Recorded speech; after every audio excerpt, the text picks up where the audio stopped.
अब नेक्स्ट हम बात करने वाले हैं कि कैसे एक बार हमने अपनी लिस्टिंग की इमेजेस को स्टोर कराना स्टार्ट कर दिया तो उसके बाद हम अपने एडिट फॉर्म को कैसे चेंज करेंगे, क्योंकि अभी तक जब हम लिस्टिंग को एडिट करते हैं तो एडिट फॉर्म के अंदर URL आ रहा है। फॉर एग्जाम्पल अगर अभी हम जाएं अपनी वेबसाइट पर which is going to be localhost 8080/listings, तो /listings में अगर हम किसी एक पर्टिकुलर लिस्टिंग को एडिट करने जाएं तो एडिट करने के लिए एक बार लॉग इन कर लेते हैं। Let's log in with demo and demo. This was created by Delta Student. Last की ये लिस्टिंग जैसे हमने क्रिएट की है, अगर इसके एडिट फॉर्म पे जाते हैं तो एडिट फॉर्म पे अभी क्या इन्फॉर्मेशन आ रही है, एडिट फॉर्म पे हमारे पास आ रहा है हमारी इमेज का लिंक एंड उसके साथ साथ हमारा फाइल नेम। बट हमें एक्चुअली क्या चाहिए, हमें चाहिए कि एडिट फॉर्म में हम जाके एक नई इमेज को अपलोड कर पाएँ जो हमारी पुरानी इमेज को रिप्लेस कर ले। तो उसके लिए हम अपने एडिट फॉर्म के अंदर चेंजेस करेंगे। एडिट फॉर्म के अंदर चेंजेस करने के लिए अपने edit.ejs पर हम जाने वाले हैं और बेसिकली उसी तरीके से अपने फॉर्म को हम फिक्स करेंगे जैसे हमने अपने new.ejs को फिक्स किया था। यानी सबसे पहले अपने फॉर्म को हम केपेबल बनाएंगे कि वो हमारी फाइल्स को अपलोड कर पाए और उन्हें बैकएंड को भेज पाए। उसके बाद बैकएंड में अपने राउट्स के अंदर हम चेंजेस करेंगे ताकि बैकएंड सबसे पहले हमारी इमेज डेटा को ले, request.file के अंदर उस इमेज को क्लाउडनरी के ऊपर अपलोड करे। उसके बाद request.file के अंदर उसका URL एंड फाइल नेम हमारे पास एक्सेसिबल होगा एंड फिर फाइनली हम अपने डेटाबेस के अंदर चेंजेस करेंगे। तो सबसे पहले अपने एडिट फॉर्म के अंदर आते हैं एंड यहाँ पर हम अपना एंक टाइप सेट करेंगे टू मल्टीपार्ट फॉर्म डेटा। साथ के साथ एक और चीज़ हम करने वाले हैं कि अपने जो new.ejs है इसके अंदर जहाँ हमने इमेज रखी है, इमेज को अभी हमने रिक्वायर्ड नहीं किया, बट एक बार हमारी इमेज को हम अपलोड करवाने लग गए तो उसके बाद हम इसे as a required field treat करेंगे। तो इसे क्रॉस कर देते हैं एंड यहाँ पर जहाँ हम अपनी इमेज को अपलोड करवाएंगे वैल्यू को अभी के लिए हम हटा सकते हैं एंड अपने टाइप को हम सेट करेंगे टू फाइल। इसे हम कह सकते हैं न्यू या अपलोड न्यू इमेज। साथ के साथ इस मैसेज को हम क्रॉस कर देंगे एंड नई इमेज अपलोड करना हमारे लिए कंपलसरी नहीं होगा, तो इसे रिक्वायर्ड से हम यहाँ हटा सकते हैं एंड इसे कर लेंगे सेव। अब अगर रिफ्रेश करें तो रिफ्रेश करने के बाद हमारा जो एडिट फॉर्म है वो अब कुछ ऐसा दिखाई देगा जिसमें हम चाहें तो अपने लिए इमेजेस को चूज कर सकते हैं। We can click on choose image and we can upload a specific image. इसको कैंसिल कर देते हैं। अब यहाँ से तो हमारा फॉर्म इमेजेस को भेज पाएगा बैकएंड की तरफ, पर बैकएंड कैसे हैंडल करेगा इमेजेस को, उसके लिए सबसे पहले हम अपने राउटर के पास जाते हैं listing.js। इसमें हमारी इमेजेस आएंगी हमारे अपडेट राउट के पास विच इज़ दिस पुट राउट। इस पुट राउट में हम बेसिकली यही सेम मिडलवेयर पास करेंगे जो हमने पोस्ट राउट के अंदर पास किया था। इसे भी वैलिडेट लिस्टिंग से पहले हम पास करेंगे। तो बेसिकली पहले मल्टर हमारी इमेजेस को पार्स करेगा, वो क्लाउडनरी के ऊपर सेव होंगी, तभी हमारी लिस्टिंग को हम वैलिडेट कर रहे होंगे। तो इसको सेव कर लेते हैं एंड फाइनल चेंजेस करेंगे अपने कंट्रोलर के अंदर। कंट्रोलर के अंदर हम सेम चेंजेस करने वाले हैं जो हमने क्रिएट लिस्टिंग के अंदर किए थे। यानी पहले request.file.path से हम URL एक्सट्रैक्ट करेंगे, फिर फाइल नेम एक्सट्रैक्ट करेंगे एंड फाइनली न्यू लिस्टिंग के अंदर इमेज में अपना URL एंड फाइल नेम रखेंगे। तो इसको कर लेते हैं कॉपी एंड यहाँ आ जाते हैं अपडेट लिस्टिंग के अंदर। ओके, अपडेट लिस्टिंग के अंदर सबसे पहले तो हम लिस्टिंग को फाइंड करके यहाँ पर अपडेट कर रहे हैं। अब जैसे ही हमारी लिस्टिंग अपडेट हो जाती है, एक बार उस अपडेटेड लिस्टिंग को हम अपने एक वेरिएबल लिस्टिंग के अंदर स्टोर करा सकते हैं। अब ये जो लिस्टिंग वेरिएबल है इसके अंदर जो चीज़ें हम अपडेट कर रहे हैं वो रिक्वेस्ट की बॉडी से आ रही हैं। यानी फाइल के अलावा अगर कोई भी चीज़ अपडेट करने लायक होगी तो वो यहाँ पे आके अपडेट हो जाएगी। बट अभी लिस्टिंग के अंदर अगर हमने कोई नई इमेज अपलोड की होगी तो वो नई इमेज अपलोड नहीं होगी। उसके लिए हमें यहाँ पे लॉजिक लिखना पड़ेगा and the logic is basically कि पहले हम अपने request.file पाथ से अपना URL निकालेंगे, हम वहाँ से अपना फाइल नेम निकालेंगे एंड उसके बाद ये जो लिस्टिंग है जिसको हमने ऑलरेडी अपडेट कर दिया था उसी लिस्टिंग के अंदर हमारी जो इमेज है उसे सेट कर देंगे। This is the same code जो हमने यहाँ पर लिखा है, उसे सेट कर देंगे to the new URL and new file name and उसके बाद दोबारा से हम अपनी लिस्टिंग को सेव करेंगे। यानी एक बार हमने अपडेट तो कर दिया सारी की सारी बॉडी के साथ, बट उसके बाद दोबारा से URL एंड फाइल नेम को अपडेट करने के लिए हम दोबारा अपनी लिस्टिंग को सेव करेंगे। अच्छा, यहाँ पर एक छोटा सा कैच होने वाला है। अगर हमने इस कोड को एज इट इज सेव कर दिया तो इसमें एक छोटी सी प्रॉब्लम ये आएगी कि अगर हमने अपने एडिट फॉर्म के अंदर लेट्स सपोज कोई नई फाइल ऐड की ही नहीं, हमने कोई नई इमेज अपलोड की ही नहीं, तो उस केस में क्या होगा, उस केस में हमारी कोई फाइल बैकएंड के पास नहीं जाएगी।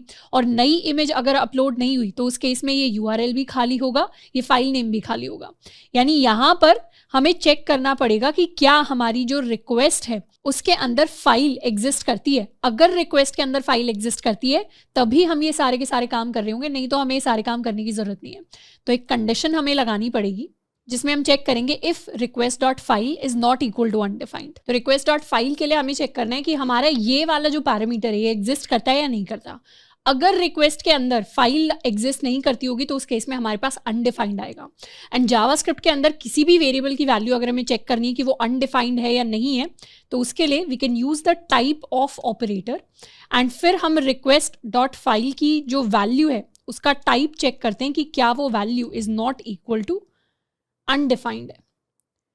तो अगर रिक्वेस्ट डॉट फाइल एग्जिस्ट करता है तो उस केस में अनडिफाइंड नहीं होगा, और अगर ये एग्जिस्ट नहीं करता तो उस केस में अनडिफाइंड से मैच हो जाएगा। तो इसे कर लेते हैं एक बार save, and this is the basic code जिसकी मदद से हम क्या करेंगे, एडिट के टाइम पे हम अपडेट कर पाएंगे विद अ न्यू फाइल। अब एक बार आ जाते हैं यहाँ पर, रिफ्रेश करते हैं। इनफैक्ट ऑल लिस्टिंग से स्टार्ट करते हैं। ऑल लिस्टिंग्स में ये हमारी लास्ट लिस्टिंग थी जिसको हमने क्रिएट किया था। इसे एडिट करने के लिए हम लॉगिन कर लेते हैं विद डेमो पे लॉगिन कर लिया तो हम अपने लॉगिन पेज पे आ गए, क्रॉस कर लेते हैं। एंड फाइनली यहाँ पे हम नई एक इमेज है जिसको अपलोड करने वाले हैं, which is going to be listing image 1। Listing image को हमने अपलोड कर दिया, एडिट पे क्लिक कर लिया। अभी थोड़ा सा टाइम लेगा, एंड क्या हुआ यहाँ पे हमारी जो इमेज है वो अपडेट हो गई। एक और सेकंड केस ट्राई करते हैं जिसमें इस बार हम एक न्यू डिस्क्रिप्शन यहाँ पर ऐड करेंगे एंड एक स्पेशल टाइटल यहाँ पे ऐड करेंगे, बट इस बार हम नई इमेज को नहीं अपलोड करने वाले। उस केस में अगर एडिट करेंगे तो क्या हुआ, न्यू डिस्क्रिप्शन भी अपडेट हो गया, हमारा टाइटल भी अपडेट हो गया, बट इस बार जो हमारी इमेज है वो सेम है। So this is how we update. तो इस तरीके से हम अपडेट करते हैं अपनी लिस्टिंग इमेज को ऑन एडिट। अब नेक्स्ट चीज जो हम करने वाले हैं वो अपने एडिट फॉर्म के अंदर, अभी अगर हम एडिट करने जाते हैं तो बेसिकली हमें कोई आइडिया नहीं लग रहा कि जो लिस्टिंग इमेज हमने पहले अपलोड की थी उसकी हमें कोई डिटेल्स दिखाई नहीं दे रही। तो यहाँ पे हम एक छोटा सा इमेज प्रीव्यू क्रिएट करने वाले हैं फॉर एडिट पेज। यानी हम चाहते हैं कि अगर अपलोड न्यू इमेज का जो ऑप्शन है उससे पहले हमें ये दिख जाए कि पुरानी लिस्टिंग की इमेज क्या थी, जिसके बेसिस पे हमारा जो यूजर है वो डिसाइड कर पाए कि उसे लिस्टिंग की जो मेन इमेज है उसको चेंज करना है, उसको अपडेट करना है या नहीं करना। अब उसमें हमारे पास कई सारे डिफरेंट ऑप्शंस हैं। सबसे पहला और सबसे बेसिक तरीका तो ये होगा कि हमारा जो edit.egs वाला पेज है उसी के अंदर हम क्या करें, जहाँ पर हम अपनी इमेज को इनपुट करवा रहे हैं एज अ फाइल, यहाँ पर इसी से पहले हम एक नया डिव क्रिएट करें। यहाँ पे हम एक नया डिव क्रिएट करेंगे और यहाँ पर हम एक इमेज टैग यूज़ करेंगे। तो अगर हमने इमेज टैग यूज़ कर दिया, सोर्स के अंदर हम यहाँ पर यूज़ करने वाले हैं listing.image.url। इसे कर लेते हैं सेव एंड रिफ्रेश। तो इस बार क्या हुआ, हमारे पास एक लिस्टिंग इमेज आ गई। उसी तरीके से अगर हम ऑल लिस्टिंग्स के अंदर जाएं एंड किसी और पेज पर जाएं, फॉर एग्जांपल दिस पेज, तो यहाँ पर अगर हम एडिट करने जाएंगे तो हमारे पास दोबारा से एक इमेज आ जाएगी जिससे हमें पता चल जाएगा कि ये हमारी पुरानी इमेज है। तो उसके लिए हम यहाँ पर एक हेडिंग भी मेंशन कर सकते हैं, original listing image and let's give a br tag। Refresh किया, so this is the original listing image जो यहाँ पे अपीयर हो रही है। एंड इसके अलावा हम चाहें तो इस इमेज को अपडेट भी कर सकते हैं। बट इस तरीके से यानी नॉर्मली सिर्फ इमेज टैग की फॉर्म में अपनी लिस्टिंग इमेजेस को दिखाने में एक छोटी सी प्रॉब्लम है। प्रॉब्लम ये है कि जब भी हम इमेज टैग को इस तरीके से यूज़ कर रहे हैं और लिस्टिंग इमेज का हम URL यूज़ कर रहे हैं, उस केस में जो भी लिस्टिंग इमेज हमने अपलोड की होगी वो ओरिजिनल इमेज यहाँ पर लोड हो रही है। तो अगर किसी ने कोई अच्छी लिस्टिंग क्रिएट की होगी जिसमें उन्होंने अच्छी खासी हाई क्वालिटी पिक्चर अगर अपलोड की होगी तो एडिट पेज पे भी वही सेम हाई क्वालिटी पिक्चर हमें दिखने वाली है, जो कि प्रॉब्लमैटिक है। प्रॉब्लमैटिक इसलिए है क्योंकि जनरली अगर हमें कुछ एडिट करना है, यहाँ पे इस इमेज को देख के एज एन ओनर मुझे ये तो नहीं डिसाइड करना कि लिस्टिंग कितनी अच्छी है, क्या मुझे ये एयरबीएनबी जो है वो बुक करना चाहिए नहीं करना चाहिए, वो सारी चीज़ें हमें करने की जरूरत नहीं है। एज एन ओनर यानी एज अ लिस्टिंग ओनर मुझे पता है कि मेरी ओरिजिनल लिस्टिंग इमेज कुछ ये वाली थी थी, तो उस केस में हमें एक जनरल आइडिया चाहिए होता है कि पुरानी इमेज हमने क्या अपलोड की थी और नई वाली हम क्या अपलोड करना चाहते हैं। तो हमें फुल पिक्चर क्वालिटी में इमेजेस नहीं चाहिए होती, हमें जनरली उन इमेजेस का छोटा सा प्रीव्यू चाहिए होता है। एंड वो प्रीव्यू कैसा होता है, वो प्रीव्यू जनरली पिक्सल्स में कम होता है एंड उसकी क्वालिटी काफी कम होती है। अब ऐसे तो हम चाहें तो किसी भी पिक्चर की जो क्वालिटी है या बाकी फीचर्स हैं वो उनको मैन्युअली हम चेंज कर सकते हैं, वरना इसके अलावा क्लाउडनरी भी हमें काफी सारे इंटरेस्टिंग पैरामीटर्स देता है। For example we can go to the image transformation link of Cloudinary, यानी क्लाउडनरी हमें काफी सारे ऑप्शंस देता है फॉर ट्रांसफॉर्मेशन ऑफ इमेजेस। हम अपने हिसाब से अपनी इमेजेस को चेंज कर सकते हैं। अब यहाँ पे इमेजेस को चेंज करने का क्या मतलब है, यहाँ पे इन्होंने एक छोटा सा एग्जाम्पल दिया है। फॉर एग्जाम्पल ये हमारी ओरिजिनल इमेज थी, यहाँ पे हमें कुछ फ्लावर्स दिख रहे हैं, अच्छी क्वालिटी में दिख रहे हैं एंड इस फोटो को व्यू करने के लिए हमारा क्लाउडनरी लिंक यानी यूआरएल हमें दिया हुआ है। अब अगर इसी सेम इमेज को हमें लोअर क्वालिटी में दिखाना है या इसके कुछ पैरामीटर्स चेंज करने, पैरामीटर्स में कुछ भी हो सकता है, हम चाहें तो इमेज को हम ब्लर कर सकते हैं, इमेज को हम स्केल कर सकते हैं, उसको क्रॉप कर सकते हैं, उसके हम पिक्सल्स चेंज कर सकते हैं, काफी सारी डिफरेंट चीजें हैं जो इमेज के साथ चेंज की जा सकती हैं। तो यहाँ पे इन्होंने एग्जाम्पल लिया है कि इमेज के साथ scaling, cropping and 250 by 300 pixel size में उसे चेंज कर दिया गया विद अ ब्लरिंग इफेक्ट। तो ये सारी चीजें यानी ये सारे के सारे चेंजेस ऐड करने के लिए, यानी कुछ कीवर्ड्स, कुछ पैरामीटर्स हैं जिनको फिल इन किया जाता है हमारे यूआरएल के अंदर ताकि हमारी फाइनल इमेज के अंदर चेंजेस आ पाए। तो यहाँ पर ये H300 डिफाइन करता है कि हमारी हाइट जो है पिक्सल्स में हाइट वाइज 300 पिक्सल्स की हो जाए, विड्थ वाइज 250 पिक्सल्स हो जाए, ब्लर करने के लिए E_blur एंड इस तरीके की कई सारे डिफरेंट पैरामीटर्स हैं जिनको हम डिफाइन कर सकते हैं। एंड उसके बाद आप देखोगे अगर this was the original image and the final image turned out to be like this. इसका हम खुद भी एक एग्जाम्पल देख सकते हैं। फॉर एग्जाम्पल हमने कोई लिस्टिंग अगर क्रिएट की थी तो यहाँ पर हमारी एक पुरानी लिस्टिंग का हम क्लाउडनरी लिंक कॉपी कर लेते हैं। ये हो गया हमारा Cloudinary link and we can go to this link. अब हमारी जो ओरिजिनल इमेज है वो कुछ ऐसी दिखाई देती है। अगर इस इमेज की हमें और ज़्यादा क्वालिटी डिक्रीज करनी है तो उसके लिए हमें क्या करना पड़ेगा, उसके लिए हमें अपने यूआरएल के अंदर अपलोड के बाद अपने कुछ पैरामीटर्स हैं जिनको हम फिल कर सकते हैं। तो पैरामीटर्स में let's try this parameter E_blur 300, जिससे हमारी इमेज ब्लर्ड हो जाएगी। E_blur 300/। तो अब क्या हुई, इमेज हमारी ब्लर्ड हो गई। तो ये एक चेंज आया, ये एक वैलिड चेंज आया हमारी इमेज के अंदर। कैसे आया ये चेंज, ये क्लाउडनरी की इंटरनल एपीआई है जिसमें अगर आप लिंक के अंदर यूआरएल के अंदर चेंजेस कर देते हैं तो उससे हमारी इमेज के अंदर भी हम ट्रांसफॉर्मेशंस लेकर आ सकते हैं। अब अपनी इमेज के अंदर हम क्या ट्रांसफॉर्मेशन लेकर आएंगे, हम उसे ब्लर नहीं करने वाले बट इंस्टेड हम अपनी इमेज के जो पिक्सल्स हैं उनको डिक्रीज कर देंगे। And let's start by giving our image 250 by 300 pixel size. In fact यहाँ से अगर हम इस URL के अंदर जाएं, यहाँ से हम इसी तरीके से भेजेंगे, यानी हम चाहते हैं H_300 एंड W_250 हम अपने इमेज URL के अंदर ऐड करना चाहते हैं। अब इमेज URL के अंदर कैसे ऐड करेंगे और कौन से पेज पर ऐड करेंगे, कौन से पेज पे ऐड करना है, हमें एडिट वाले पेज पे ऐड करना है। जब हमारा edit.ejs डिस्प्ले हो रहा है तो edit.ejs कहाँ पर डिस्प्ले हो रहा है, यहाँ पे डिस्प्ले हो रहा है। एंड कौन डिस्प्ले करा रहा है, हमारे कंट्रोलर्स के अंदर listings.js में हमारा रेंडर एडिट फॉर्म हमारे लिए edit.ejs को रेंडर करा रहा है। तो अपने फॉर्म को रेंडर कराने से जस्ट पहले हम क्या करेंगे, हम हमारी ये जो लिस्टिंग है, अपनी लिस्टिंग से हम अपनी इमेज का URL निकालने वाले हैं और ये जो लिस्टिंग इमेज का URL है इसी के अंदर हम रिप्लेस करने वाले हैं, या इनफैक्ट इसकी एक कॉपी बना लेते हैं। What is this URL, this URL is our original image. तो let original image URL is equal to listing.image.url and इसी ओरिजिनल इमेज URL के अंदर हम रिप्लेस करने वाले हैं /upload को। लिंक के अंदर क्या चेंज करना है हमें, लिंक के अंदर /upload की जगह ओरिजिनल में जहां पर सिर्फ /upload था, चेंज्ड इमेज में /upload के बाद कुछ पैरामीटर्स आ जाते हैं। तो /upload की जगह हम ऐड करना चाहते हैं /upload / यहाँ पर पैरामीटर्स में will fill in H_300 comma W_250। तो इस तरीके से फ्यूचर के अंदर अगर हमारी जो भी इमेज हमने सेव किया उसके अंदर अगर हमें और चेंजेस करने हैं, फॉर एग्जांपल किसी इमेज को ब्लर करना है या किसी इमेज को क्रॉप करना है, तो वो सारे चेंजेस भी हम क्लाउडनरी एपीआई से कर सकते हैं। बट अभी के लिए उतने ज़्यादा डीप चेंजेस पे हम फोकस नहीं करेंगे। अभी के लिए मेन फोकस है कि हम अपनी इमेज की क्वालिटी थोड़ी सी गिराना चाहते हैं। क्यों? क्योंकि हमें बार बार हाई क्वालिटी इमेजेस रेंडर कराने की ज़रूरत नहीं है अपने एडिट पेज पे। इसे कर लेते हैं सेव। एंड साथ के साथ ये जो ओरिजिनल इमेज यूआरएल है जो अब चेंज हो चुका है, इनफैक्ट इसकी वैल्यू चेंज होके नए वाले में स्टोर करा देते हैं। इसी वेरिएबल को हम पास करेंगे to are edit.ejs and edit.ejs के अंदर अब लिस्टिंग इमेज यूआरएल की जगह हमारे पास आएगा ओरिजिनल इमेज यूआरएल जो हमने पास किया है। इसे सेव कर लेते हैं एंड रिफ्रेश करेंगे। तो एडिट करने के लिए हमें लॉगिन करना पड़ेगा and this is our final image. अब इसके अंदर चाहें तो हम अपना हाइट पैरामीटर हटा भी सकते हैं। We don't really need the height parameter, width is going to be enough, demo and demo, okay and demo। तो ये बेसिकली हमारा फाइनल पेज होगा जिसमें हमारे पास हमारी ओरिजिनल लिस्टिंग इमेज अब आ रही है। अगर हम इस इमेज को चेंज करना चाहते हैं, for example let's choose a different image, ये लिस्टिंग इमेज 3 रख लेते हैं एंड एडिट करेंगे।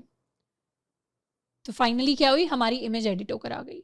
एंड इस बार अगर एडिट पेज पर जाएंगे तो इस बार हमारी ये वाली इमेज हमारे लिए डिस्प्ले होकर आएगी। तो इस तरीके से हम अपनी इमेज को दिखा सकते हैं उसे एडिट करते टाइम। अब नेक्स्ट हम स्टार्ट करने वाले हैं अपने एक और काफ़ी इंटरेस्टिंग फीचर के साथ, which is going to be the maps feature.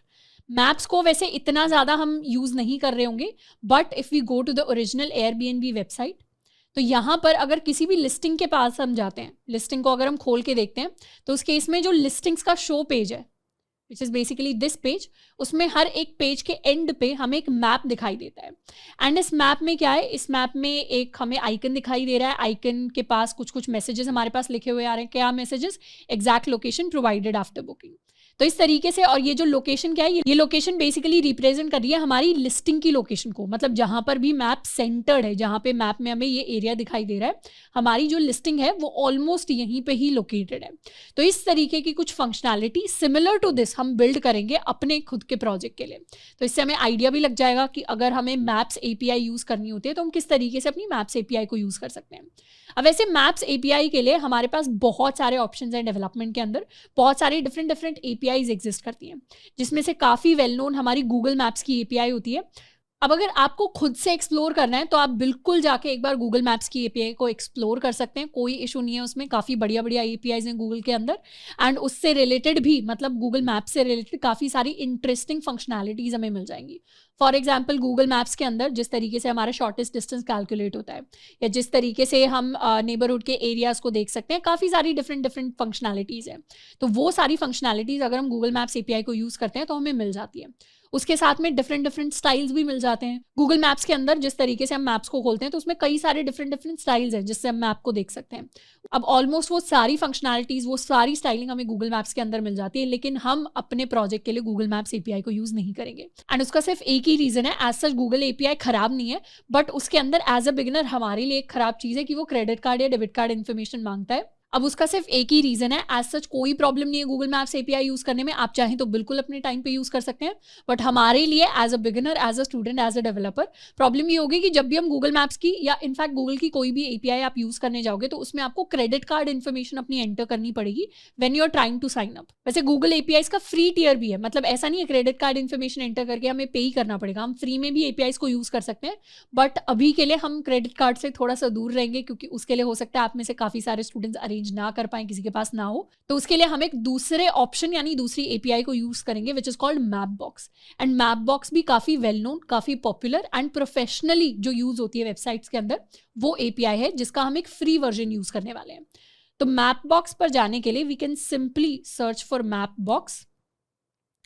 ये हमारा पेज आ जाएगा www.mapbox.com and what we can do is, हम यहाँ से जाके गेट स्टार्टेड फॉर फ्री पर हमें क्लिक करना है और हमें अपने लिए एक अकाउंट बनाना है। अकाउंट बनाने के लिए कुछ नहीं चाहिए, सिर्फ हमें एक नॉर्मल ईमेल आईडी चाहिए। आपके ईमेल आईडी पर पासवर्ड आ जाएगा एंड फिर आप जाके अपना अकाउंट जो है उसको सेटअप कर लेंगे। तो बहुत बेसिक इन्फॉर्मेशन, आपको एक यूजर नेम सेटअप करना होगा, अपना पासवर्ड सेटअप करना होगा और अपनी ईमेल आईडी डालनी होगी। एंड एक बार हमने मैपबॉक्स पे कर लिया है सेटअप सारी चीज़ें, उसके बाद फाइनली हम अपने मैप बॉक्स के अकाउंट पर जा सकते हैं। एंड जैसे ही आप मैप बॉक्स के ऊपर लॉग इन करोगे, this is probably going to be your home page. यहाँ पे मैंने साइन अप किया है with the name Delta student.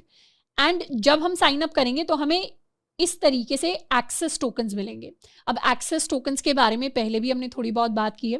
Basically APIs में ऑथेंटिकेशन का काम, कि सही यूजर आ रहा है क्या एपीआई को यूज करने, वो हमारे लिए हमारे एक्सेस टोकन्स कर रहे होते हैं। अब हमारे पास ऑलरेडी एक डिफॉल्ट पब्लिक टोकन होगा जो जनरेटेड होगा, या तो हम इसे कॉपी कर सकते हैं, नहीं तो हम रिफ्रेश करके अपने लिए नए टोकन्स को जनरेट कर सकते हैं। अभी के लिए क्या करेंगे, इसी सेम टोकन को हम जनरेट कर लेंगे। अब ये जो डिफॉल्ट पब्लिक टोकन है, एज सच ये कोई सीक्रेट टोकन नहीं है। जैसे अपने एनवायरमेंटल वेरिएबल्स में पहले हमने बात की थी कि .env फाइल के अंदर हम अपने एपीआई की एपीआई सीक्रेट्स को स्टोर कराते हैं, बट एज सच हमारा जो पब्लिक टोकन होता है वो सीक्रेट नहीं होता। पर इसका मतलब ये भी नहीं है कि उसे हम लोगों के साथ शेयर करेंगे इधर उधर, बट जनरली हमारा पब्लिक टोकन पब्लिकली एक्सेसिबल होता है, यानी उसे हम अपने क्लाइंट साइड को भेज रहे होते हैं, वो हमारे ब्राउजर के अंदर सेव होता है। तो एज सच इसे हमें सीक्रेट रखने की जरूरत नहीं है।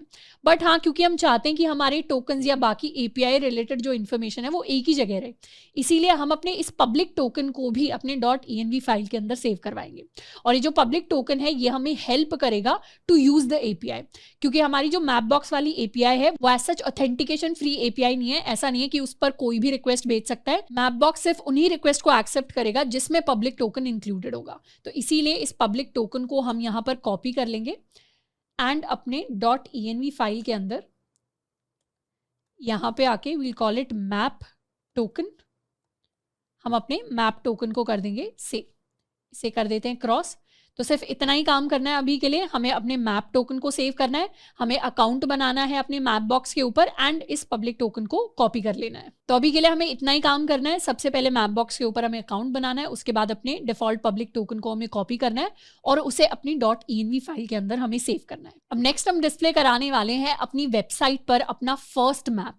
और हमारा फर्स्ट मैप दिखाई कैसे देगा, अगर हम जाएं डॉक्यूमेंटेशन के अंदर tools and resources, we can basically go to this page on map box.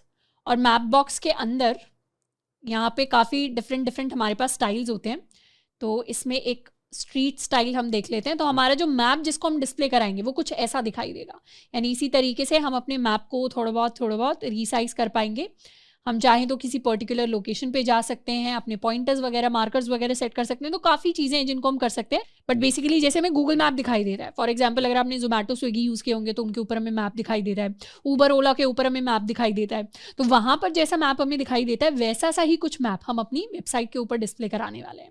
अब अपने फर्स्ट मैप को डिस्प्ले कराने के लिए we'll use Mapbox documentation, and documentation को यूज़ करके हमें सिंपल मैप, यहाँ पर काफ़ी सारे एग्जाम्पल्स दिए हुए हैं मैप बॉक्स की डॉक्यूमेंटेशन में। आपको डॉक्यूमेंटेशन पर अगर आप जाओगे तो डॉक्यूमेंटेशन के अंदर हम इस लाइब्रेरी को यूज़ करेंगे which is Mapbox GLJS library. We can go to GLJS docs and this is basically a client-side JavaScript library for building web maps and web applications with Mapbox modern mapping technology.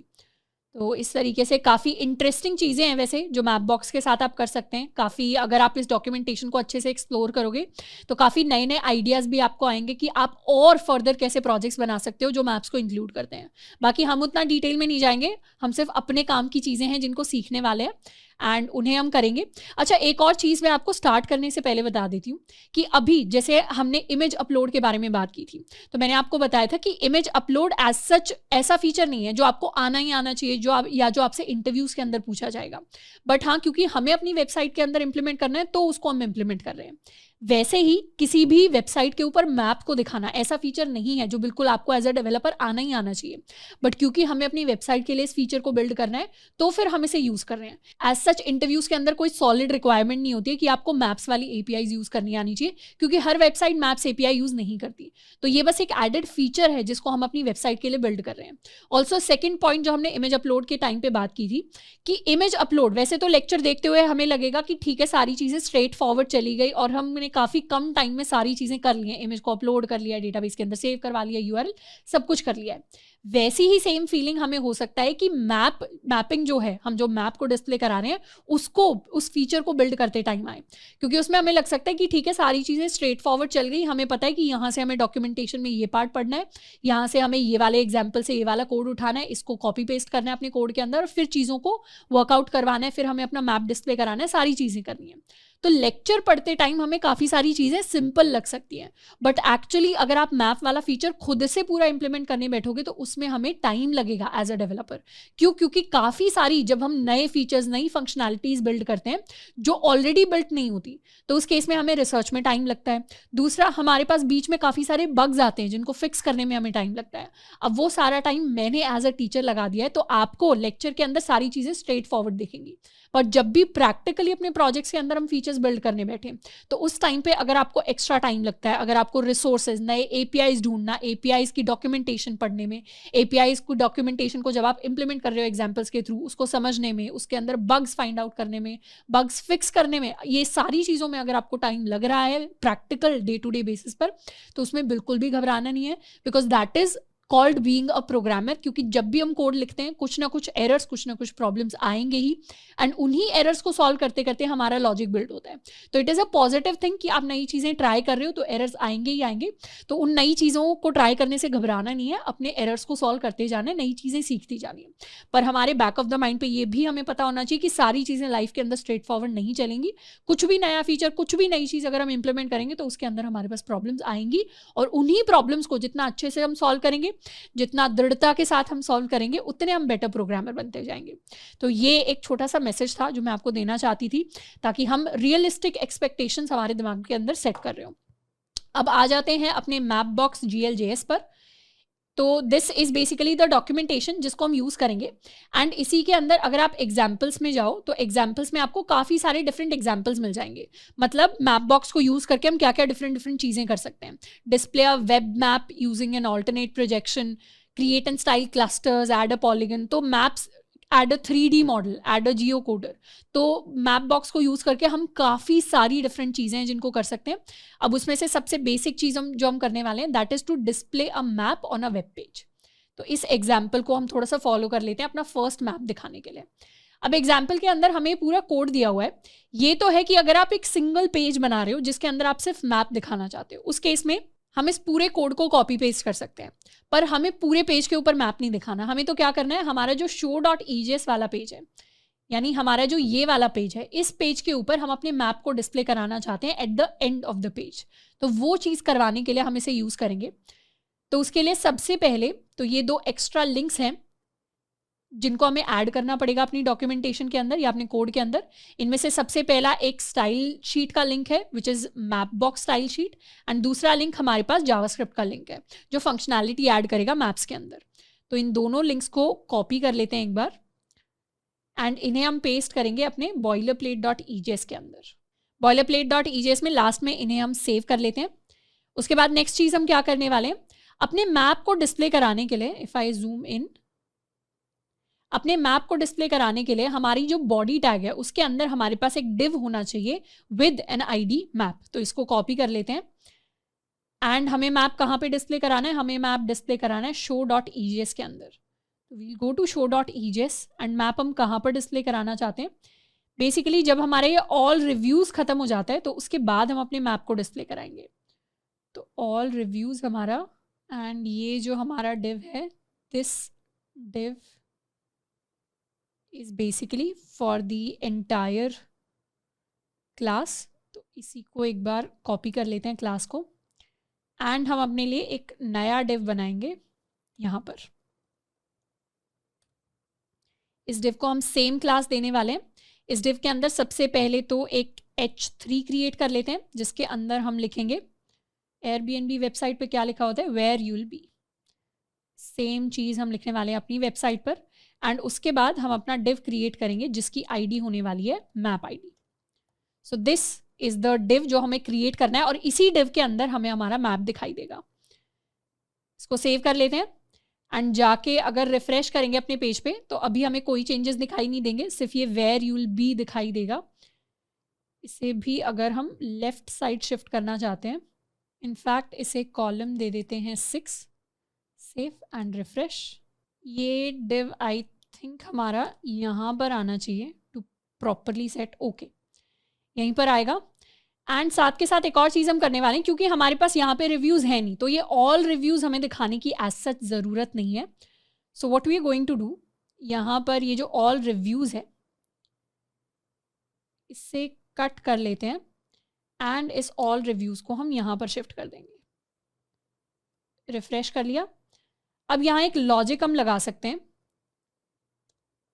कि अगर हमारी listing dot reviews की length greater than 0 है, यानी हमारी listing के अंदर अगर रिव्यूज़ एग्जिस्ट करते हैं, तभी हम क्या करेंगे, तभी हम अपने ऑल रिव्यूज़ को डिस्प्ले कराएंगे, और बाकी सारे केसेस में ऑल रिव्यूज़ को हम डिस्प्ले नहीं करा रहे होंगे। तो ये एक छोटा सा चेंज है जिसको हम ऐड कर रहे होंगे, एंड इसको कर लेते हैं सेव एंड रिफ्रेश। तो अब क्या हुआ, अब ऑल रिव्यूज़ हमें दिखाई नहीं दे रहा।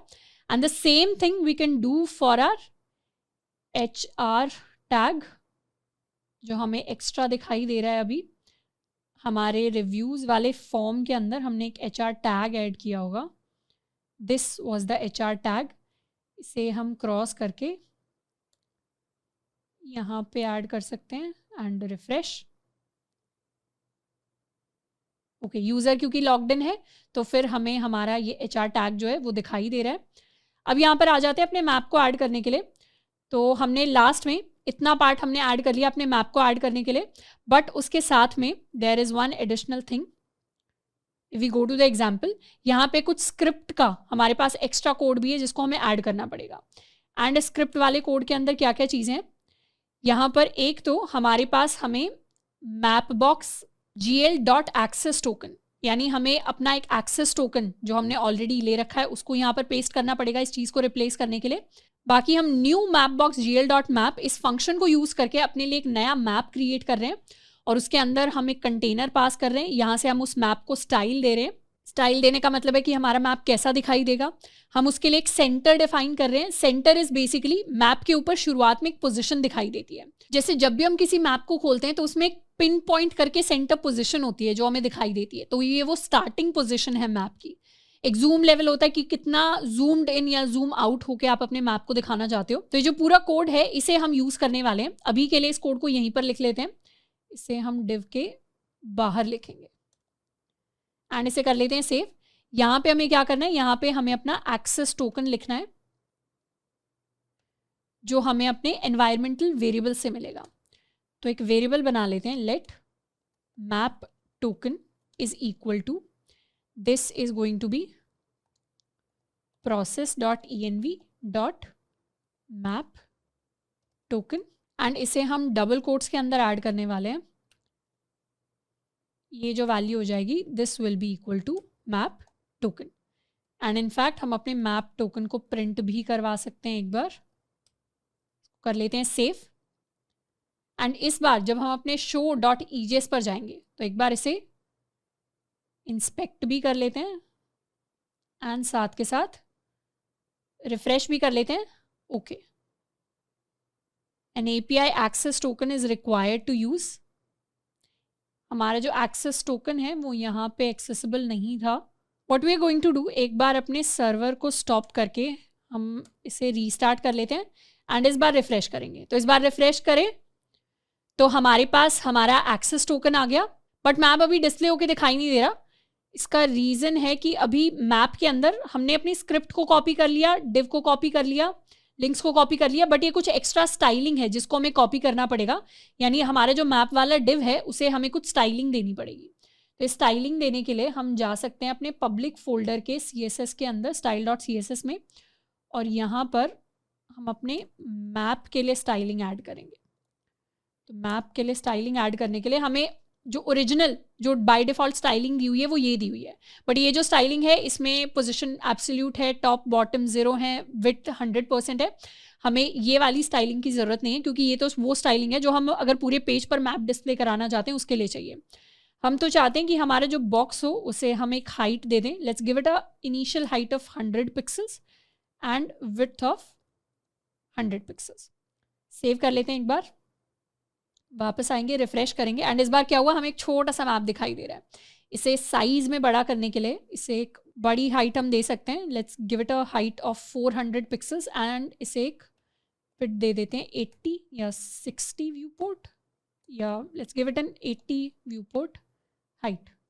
रिफ्रेश किया एंड इस बार जो हमारा मैप हमारे पास आया, this is a fairly larger map. तो ये हमारा फाइनली मैप है। इसकी जो बाय डिफ़ॉल्ट लोकेशन है वो show.ejs के अंदर अगर हम जाएंगे, सेंटर जो है इसका वो बाय डिफ़ॉल्ट यही है, starting position, which is probably, where is it, ये यूएस की एक लोकेशन है फिलाडेल्फिया के पास, which is the centre of the map. तो सेंटर ऑफ द मैप यानी स्टार्टिंग पोजीशन, बेसिकली कहने का मतलब होता है कि जब हमारा मैप खुलेगा तो हमारा मैप कौन सी कंट्री में कौन सी जगह पे पिन पॉइंट होगा, हमारे मैप के सेंटर में कौन सी जगह होने वाली है। हम चाहें तो इनको चेंज भी कर सकते हैं सेंटर को। Let's search for new Delhi coordinates, और इसमें हम अपने ये कोऑर्डिनेट्स पास करने वाले हैं। अब मैप बॉक्स के बारे में एक इंटरेस्टिंग चीज़ है कि मैप बॉक्स के अंदर पहले हम लॉन्गिट्यूड भेजते हैं, फिर हम अपना लैटिट्यूड भेजते हैं। जनरली जब भी हम कोऑर्डिनेट्स की बात करते हैं तो उसमें पहले लैटिट्यूड आता है, फिर हमारा लॉन्गिट्यूड आता है, बट मैप बॉक्स ऑपोजिट करता है, मैप बॉक्स उल्टा करता है। तो उस चीज़ को हमें ध्यान रखना है। सेव कर लिया एंड इस बार मैप को रिफ्रेश करेंगे तो इस बार हमें सेंटर क्या दिखाई दे रहा है, सेंटर हमारा न्यू दिल्ली हो गया। तो इस तरीके से आप भी अगर चाहते हो, जो भी आपकी लोकेलिटी है उसके आसपास अगर आप अपने मैप का सेंटर ऐड करना चाहते हो, so we can simply change this map center. इसके बस हमें कोऑर्डिनेट्स चेंज करने। कोऑर्डिनेट्स चेंज करते टाइम यहाँ पे ये जरूर याद रखना है कि हमारी जो स्टार्टिंग पोजीशन होगी उसमें पहले हमें लॉन्गिट्यूड ऐड करना है, फिर हमें लैटिट्यूड ऐड करना है, ऑपोजिट नहीं करना है। जनरली ऑपोजिट होता है, ओरिजिनल लैटिट्यूड लॉन्गिट्यूड होता है, पर यहाँ पर मैप बॉक्स के अंदर ऑपोजिट है। अब यहाँ पर स्क्रिप्ट टैग के अंदर हमने सारा कोड लिख दिया है। इस कोड को हम क्या करेंगे, अपनी एक सेपरेट फाइल के अंदर पुश करेंगे। तो पब्लिक फोल्डर के अंदर जो हमारी JS है, JS के ही अंदर हम एक नई फाइल बनाएंगे, वील कॉल इट map.js, और map.js के अंदर अपनी ये फंक्शनैलिटी जो है इसको हम कॉपी करने वाले हैं या कट करके पेस्ट कर देंगे। अब जब भी हम इसके अंदर फंक्शनैलिटी पेस्ट करेंगे तो हमारे लिए एक प्रॉब्लम आएगी। प्रॉब्लम होगी कि हमारे process.environment वेरिएबल्स जो हैं ये इस map.js के अंदर एक्सेसिबल नहीं होंगे, क्योंकि ये तो पब्लिक फाइल्स हैं। तो इसके अंदर अपने प्रोसेस यानी अपने जो भी वेरिएबल्स हैं उनको एक्सेसिबल कराने के लिए हमें क्या करना पड़ेगा, अभी हमारे पास सारे जो वेरिएबल्स हैं उनकी एक्सेस है इन आर EJS फाइल। तो हम क्या करेंगे, EJS से अपनी स्क्रिप्ट को एक्सेस करेंगे। तो EJS से हम एक स्क्रिप्ट चलाने वाले हैं जिसके अंदर हम अपने एनवायरमेंटल वेरिएबल्स को सेव करवा लेंगे एंड फिर जिन वेरिएबल्स के अंदर, जिन जावास्क्रिप्ट वेरिएबल्स के अंदर हम इनको सेव करवाएंगे, उन वेरिएबल्स को हम अपनी public/js की जो फाइल्स हैं उनके अंदर एक्सेस कर पाएंगे। अब क्योंकि पब्लिक फोल्डर की जो जावास्क्रिप्ट फाइल्स हैं उनके पास एनवायरमेंटल वेरिएबल्स की एक्सेस नहीं है, तो वो डायरेक्टली जाके उन एनवायरमेंटल वेरिएबल्स को यूज नहीं कर सकता। अगर हम यहाँ पे जाके लिख देंगे दिस सिंपल लाइन process.env.map_token तो हमारे पास एरर आ जाएगा। तो इसीलिए EJS क्या करेगा, इन्हें एक स्क्रिप्ट की फॉर्म में नए जावास्क्रिप्ट वेरिएबल्स के अंदर सेव करवाएगा, उसके बाद इन्हें हम अपने जावास्क्रिप्ट फाइल के अंदर एक्सेस करेंगे। तो इस प्रोसेस के लिए व्हाट वील डू इज, हम अपने show.ejs में ऊपर की तरफ ही एक स्क्रिप्ट टैग क्रिएट करेंगे जिसमें हम एक नया वेरिएबल बनाने वाले हैं। वील कॉल इट, इसे कह देते हैं मैप टोकन, और मैप टोकन के अंदर बेसिकली यही वैल्यू स्टोर कराएंगे। इसको कर लेते हैं कॉपी एंड यहाँ पे पेस्ट। तो ये जो वैल्यू है इसे मैप टोकन वेरिएबल के अंदर हम सेव करवाएंगे एंड फिर यहाँ जाके डायरेक्टली हम अपने मैप टोकन को एक्सेस कर सकते हैं। अब क्योंकि ये वाला जो स्क्रिप्ट टैग है, ये जो स्क्रिप्ट का कोड है, ये पहले रन करेगा as compared to this file, क्योंकि इस फाइल को हम कहाँ यूज करेंगे, इस फाइल को अपने show.ejs में हम लास्ट में यूज कर रहे होंगे। तो यहाँ सोर्स टैग में हम लिख देते हैं /js/map.js, सेव कर लेते हैं and this is our code. इस कोड के अंदर हमें दिख रहा है कि पहले हमारे पास मैप टोकन है, या इनफैक्ट इतने पार्ट को हम हटा लेते हैं। सो हमारा मैप टोकन डायरेक्टली आ रहा है, वो हमारे एक्सेस टोकन के अंदर स्टोर हो रहा है, यानी मैप बॉक्स gl.access टोकन के अंदर। फिर उससे हमारे लिए हमारा मैप क्रिएट हो रहा है। अभी के लिए जो मैप कंटेनर है, इस कोड को सेव कर लेते हैं एंड आई डोंट नो अभी ये एरर क्यों आ रहा है। क्योंकि यहाँ पर सारी चीज़ों को तो हमने सही एंटर किया हुआ है, बट एक बार जाके टेस्ट कर लेते हैं, रिफ्रेश करेंगे जैसे ही। ओके, कोई चीज़ ब्रेक कर गई कंसोल में, अनएक्सपेक्टेड टोकन show.egs के अंदर what is the unexpected token. अच्छा, ये जो स्क्रिप्ट टैग है, हमने JS फाइल के अंदर कोड लिख दिया, तो स्क्रिप्ट टैग की अब ज़रूरत नहीं है। वेरी सिंपल, रिफ्रेश करेंगे तो दोबारा से अब हमारे पास क्या आ गया, हमारे पास हमारा मैप आ गया। और मैप कहाँ पे सेंटर्ड है, मैप हमारा सही लोकेशन पे सेंटर्ड है, विच इज़ न्यू दिल्ली। आप चाहें तो इसको किसी और लोकेशन पे भी सेंटर कर सकते हो, बट बेसिकली हमारा कोड अलग से हमने map.js के अंदर लिख दिया, एंड show.egs क्या कर रहा है, इस मैप को एक्सेस कर रहा है। तो अभी के लिए एक बेसिक मैप को हमने रेंडर करा दिया है, और ये जो बेसिक मैप है हमारे सारे के सारे शो पेजेस पे दिखाई देगा।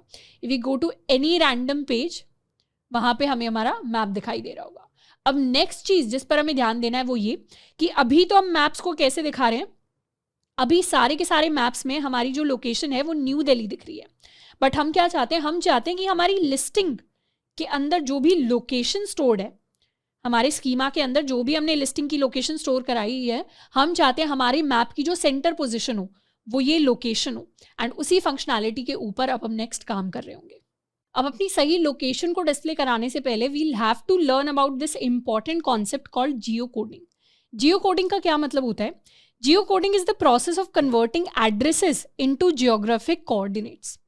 अभी अगर हम अपनी लोकेशन की बात करें तो हमारी लिस्टिंग के अंदर क्या लोकेशन ऐड हम कर रहे हैं, लिस्टिंग के अंदर हम नॉर्मली टेक्स्ट के अंदर लोकेशन ऐड कर रहे हैं।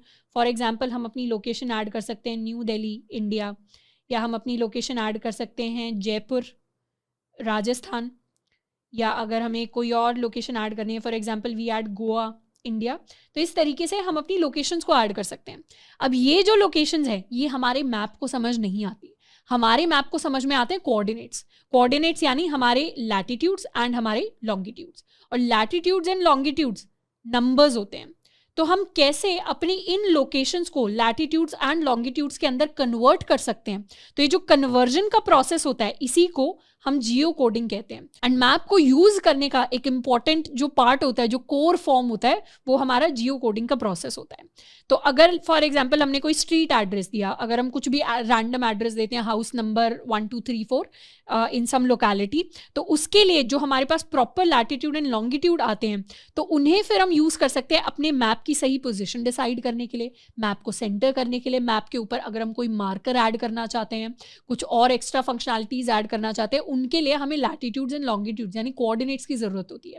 अब जियो कोडिंग का जो प्रोसेस है हमें उसे मैन्युअली नहीं करना होता, यानी हमें खुद बैठ के खुद से कोई कैलकुलेशन या मैथमेटिकल फॉर्मूले या कुछ निकालने की जरूरत नहीं है जिससे हम एक लोकेशन को किसी लैटिट्यूड लॉन्गिट्यूड के अंदर कन्वर्ट करें। जनरली जियो कोडिंग के लिए बहुत सारी ऑनलाइन APIs अवेलेबल होती हैं। अगर आप गूगल मैप्स जैसी API यूज करोगे तो गूगल मैप्स की खुद अपनी जियो कोडिंग की API है, यानी गूगल मैप्स तो आप यूज ही कर रहे हो, उसके साथ साथ उन्हीं की जियो कोडिंग की API भी आप यूज कर सकते हो।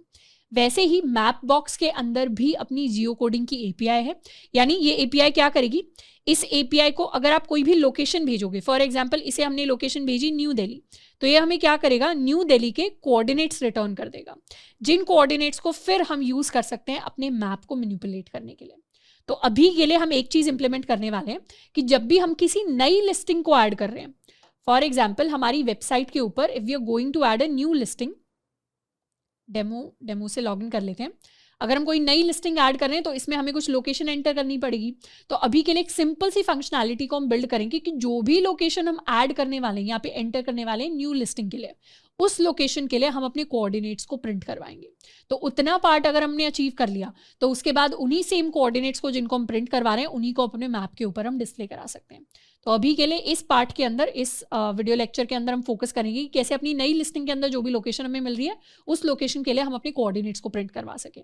एंड उसके लिए हम मैप बॉक्स की जियो कोडिंग API को यूज करेंगे।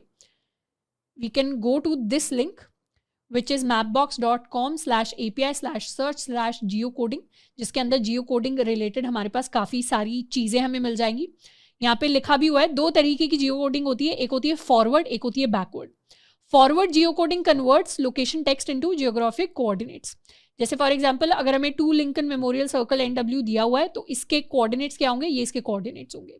एंड एक होती है रिवर्स जियो कोडिंग, यानी अगर हमें कोऑर्डिनेट्स दिए हुए हैं तो उसके बेसिस पर हमारी लोकेशन का क्या नाम है वो भी हम निकाल सकते हैं। तो जनरली जैसे अगर हम अमेजोन के ऊपर कुछ भी सामान ऑर्डर करते हैं तो हमें अपना एड्रेस डालना होता है, या स्विगी वगैरह पे अगर हम अपना एड्रेस डालते हैं, तो एड्रेस डालते टाइम जब भी हम अपने घर का एड्रेस टाइप कर रहे होते हैं तो क्या करता है, हमें कुछ एरिया वाइज कुछ कुछ चीज़ें सजेस्ट करता है, यानी मैप के ऊपर कुछ कुछ फिक्स्ड एरियाज है जिनको सजेस्ट करता है।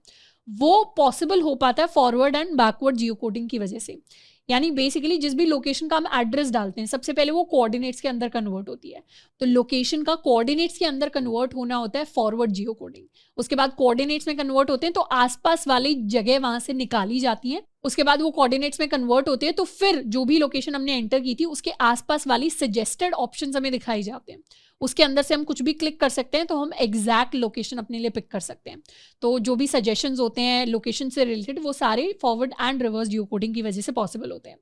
अब यहाँ पर हमारी जो एपीआई है जियो कोडिंग के लिए उसका यूआरएल हमें मिल रहा होगा। फॉरवर्ड जियो कोडिंग को बेसिकली हमें यूज करना है, जिसको हम यूज कर सकते हैं यूजिंग दिस एपीआई, यानी इस एपीआई एंड पॉइंट पर हमें गेट रिक्वेस्ट भेज सकते हैं और इस एपीआई को हम यूज कर सकते हैं अपनी फॉरवर्ड जियो कोडिंग के लिए। अब ये तो हो गया पहला तरीका जिससे हम मैन्युअली अपनी एपीआई को रिक्वेस्ट भेज सकते हैं, बट इसके अलावा मैप बॉक्स में जियो कोडिंग के लिए एक बहुत अच्छी ऑलरेडी एग्जिस्टिंग एसडीके है।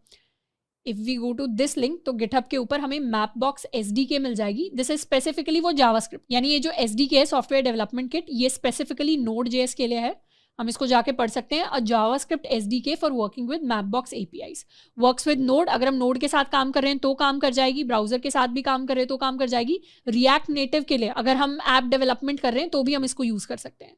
So this is really useful. इससे हमें क्या करना पड़ेगा, हमें जो अपना कोर मैन्युअली जो एपीआई रिक्वेस्ट हम भेजते हैं उसको एक्सेप्ट करेंगे, वो काफ़ी सारा जो काम है वो हमारे लिए बच जाएगा। प्लस हमें अच्छे अच्छे यहाँ पे एग्जाम्पल्स मिल जाएंगे कि कैसे हम जियो कोडिंग को यूज़ कर सकते हैं। अब इस एसडीके को यूज़ करने के लिए सबसे पहले तो हम इसकी डॉक्यूमेंटेशन पे जा सकते हैं। तो we can search for full documentation. अच्छा, this is the full documentation for services. तो कई सारी सर्विसेज होती हैं जो ये एसडीके हमें प्रोवाइड करती है। अपडेट स्टाइल, डिलीट स्टाइल, हम मैप के स्टाइल चेंज कर सकते हैं, अपलोड डेटा सेट्स, बहुत सारे डिफरेंट चीज़ें हैं जो की जा सकती हैं। हमें जो बेसिक काम है that is related to geocoding. तो यहाँ पे जियो कोडिंग वर्जन 6 हमें फॉरवर्ड जियो कोड इससे रिलेटेड काम है।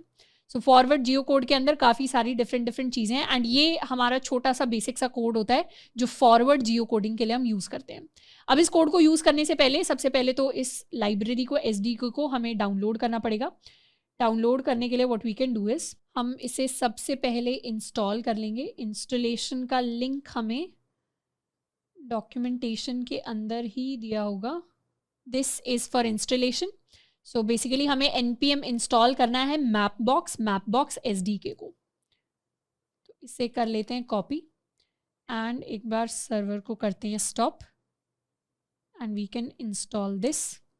अब इंस्टॉल करने के बाद हमें इसे रिक्वायर करना पड़ेगा। रिक्वायर हम कहाँ पे करेंगे, हमें अपने लिए जो जियो कोडिंग करनी है वो अभी कहाँ पर करनी है, हमें अपनी न्यू लिस्टिंग वाले पेज पर करनी है, क्योंकि हम चाहते हैं कि जैसे ही हम कोई नई लिस्टिंग क्रिएट करें वैसे ही उस लोकेशन का हम कोऑर्डिनेट्स जो हैं उनको प्रिंट करवा दें। तो हम जो भी काम करेंगे अभी के लिए वो करने वाले हैं अपने कंट्रोलर्स के अंदर listing.js के अंदर जाकर। ये जो हमारा क्रिएट लिस्टिंग वाला जो मेथड है इसी के अंदर हम अपनी लोकेशन को एक्सेस करेंगे और उसके लिए कोऑर्डिनेट्स को प्रिंट करवाएंगे। तो यहाँ पर ऊपर जाके हम अपनी जो लिस्टिंग है, हम अपना जो मैप बॉक्स है उसके लिए फंक्शनैलिटी क्रिएट करेंगे। तो मैप बॉक्स एसडीके को हम यहीं पर रिक्वायर करेंगे। रिक्वायर करने के लिए we can go to the documentation, जो गिटहब वाली हमारी डॉक्यूमेंटेशन है। This is the documentation Mapbox SDK JS. यहाँ से जाके सबसे पहले तो ये वाला जो लिंक है इसे, या इनफैक्ट स्टाइल्स नहीं, हमें सर्विसेज को कॉपी करना है। तो ये जो लाइन है इसे हम कॉपी कर सकते हैं एंड इसे यहाँ पे पेस्ट कर लेंगे। What is the line? Line is कि मैप बॉक्स के अंदर जो मैप बॉक्स एसडीके है उसके अंदर काफ़ी सारी सर्विसेज हैं। हम कौन सी सर्विस यूज़ कर रहे हैं? हम सर्विस यूज़ कर रहे हैं जियो कोडिंग वाली। तो यहाँ पे जियो कोडिंग लिख देंगे और ये हो जाएगा MBX जियो कोडिंग। साथ में हम यहाँ पर अपने एक्सेस टोकन को रिक्वायर कर लेंगे। So our access token which is the map token is going to be process.env.map token and इस मैप टोकन को यूज़ करके हम अपने लिए एक बेस क्लाइंट को क्रिएट करेंगे। तो इसे पेस्ट कर लेते हैं, ये हो जाएगा हमारे पास MBX geocoding. Access token के अंदर हम अपना मैप टोकन पास करेंगे, this is going to be the map token, and इसे हम नाम दे देंगे। मैं ये जो नाम मैं यहाँ पे नेम कर रही हूँ ऐसा नहीं है, मुझे ये सिंटैक्स कंप्लीटली याद है, ये सिंटैक्स मैं डॉक्यूमेंटेशन से ही कॉपी पेस्ट कर रही हूँ, और ये सिंटैक्स याद करने का बिल्कुल कोई पॉइंट नहीं है, हमेशा एज अ डेवलपर आपको डॉक्यूमेंटेशन को ही देखना पड़ेगा। और ये जो नेमिंग मैं कर रही हूँ, नेमिंग कन्वेंशन के लिए मैं अपनी डॉक्यूमेंटेशन को फॉलो कर रही हूँ कि यहाँ पर मेरे क्लाइंट का नाम जियो कोडिंग क्लाइंट रखा हुआ है, तो मैं भी क्या करूँगी, इसे जियो कोडिंग क्लाइंट कह दूँगी। तो बेसिकली हमने अपनी जियो कोडिंग वाली जो सर्विस है उसको रिक्वायर किया, उसको हमने एक तरीके से स्टार्ट कर दिया सर्विस को by passing our access token, और फिर हमारे पास एक जियो कोडिंग क्लाइंट आ गया। क्लाइंट यानी हमारे पास एक ऐसी ऑब्जेक्ट आ गई, एक ऐसी चीज़ आ गई, फंक्शनैलिटी आ गई, बॉक्स आ गया जो हमें कुछ काम करके देगा जियो कोडिंग रिलेटेड। अब एक्चुअल जियो कोडिंग करने के लिए हम अपनी क्रिएट लिस्टिंग के अंदर आ जाते हैं, और क्रिएट लिस्टिंग के अंदर बेसिकली हमें क्या करना है, ये सारी फंक्शनैलिटीज़ बाद में ऐड करेंगे। क्रिएट लिस्टिंग के लिए हमारी जो रिक्वेस्ट के अंदर, या अभी के लिए रिक्वेस्ट वाली लोकेशन नहीं, अभी के लिए क्या करेंगे, इस पूरे कोड को यहाँ से एक बार कॉपी कर लेते हैं। कॉपी करके इस कोड को यहाँ पर कर देंगे पेस्ट। हमें डॉट देन यूज़ करने की ज़रूरत नहीं है, क्योंकि डॉट देन की जगह अब हम अवेट यूज़ करने वाले हैं। तो जब भी असिंक अवेट यूज़ करते हैं हम अपने प्रोमिसेस को डॉट देन से जाके उनका रिस्पॉन्स नहीं देखते, यहाँ पे let response is equal to this thing and save. अच्छा, अब इस कोड का क्या मतलब हुआ, ये बेसिकली हमारी जियो कोडिंग का बेसिक कोड है। यहाँ पर हमारा जो जियो कोडिंग क्लाइंट है जिसका काम है जियो कोडिंग करवाना, ये फॉरवर्ड जियो कोडिंग भी करवाता है, बैकवर्ड जियो कोडिंग भी करवाता है। इसमें हम चाहते हैं फॉरवर्ड जियो कोडिंग करवाना। फॉरवर्ड का क्या मतलब है कि हम इसे कोई क्वेरी देंगे, किसी जगह का नाम देंगे, और फिर उसके बेसिस पर ये हमें कोऑर्डिनेट्स वापस ला कर देगा। बाय डिफॉल्ट हमारी जो लिमिट होती है that is set to 5। For example, अगर हमने न्यू दिल्ली एंटर किया लोकेशन के अंदर, तो न्यू दिल्ली एक काफ़ी बड़ी लोकेशन हो सकती है, उसमें हो सकता है अलग अलग जगह अलग अलग कोऑर्डिनेट्स हों। या न्यू दिल्ली की जगह फॉर एग्जांपल किसी ने एंटर किया इंडिया एज अ लोकेशन। अब इंडिया के तो बहुत सारे डिफरेंट लैटिट्यूड लॉन्गिट्यूड के कॉम्बिनेशंस हैं जो एग्जिस्ट करते हैं, तो बहुत सारे डिफरेंट वेरिएबल कोऑर्डिनेट्स होंगे जो आ सकते हैं हमारे रिस्पॉन्स के अंदर। ऐसे में बाय डिफॉल्ट हमारा जो जियो कोडिंग क्लाइंट है, यहाँ पे आप देख भी सकते हो हमारे कॉन्फिग डॉट लिमिट के अंदर जो बाय डिफॉल्ट लिमिट होती है दैट इज सेट टू 5। यानी अगर हम कोई भी लोकेशन ऐड करेंगे तो उसमें बाय डिफॉल्ट हमारे पास 5 डिफरेंट कोऑर्डिनेट्स हैं जो आ सकते हैं। पर हमें कितने चाहिए, हमें तो एक ही चाहिए, क्योंकि हम एज सच ज़्यादा वेग नाम नहीं देंगे। फॉर एग्जाम्पल पेरिस के अंदर बहुत सारी डिफरेंट लोकेशंस हो सकती हैं जिनके अलग अलग कोऑर्डिनेट्स हों, पर यहाँ पर अगर हमने लिमिट लगा दी 2 की, तो 2 ही पॉसिबल कोऑर्डिनेट्स होंगे जो हमारे पास रिटर्न होके आएंगे। तो यहाँ पे क्वेरी के अंदर let's pass new Delhi India, and हम 1 की लिमिट लगाएंगे। तो जो भी हमारा रिस्पॉन्स होगा, फिर हमें रिक्वेस्ट को सेंड करना है, जो भी हमारा रिस्पॉन्स होगा वो यहाँ पे आ जाएगा। रिस्पॉन्स की जगह इसे हम चाहें तो कोऑर्डिनेट भी लिख सकते हैं, या अभी के लिए रिस्पॉन्स रख लेते हैं। एंड फिर हम क्या करेंगे, इस रिस्पॉन्स को हम प्रिंट करवा देंगे।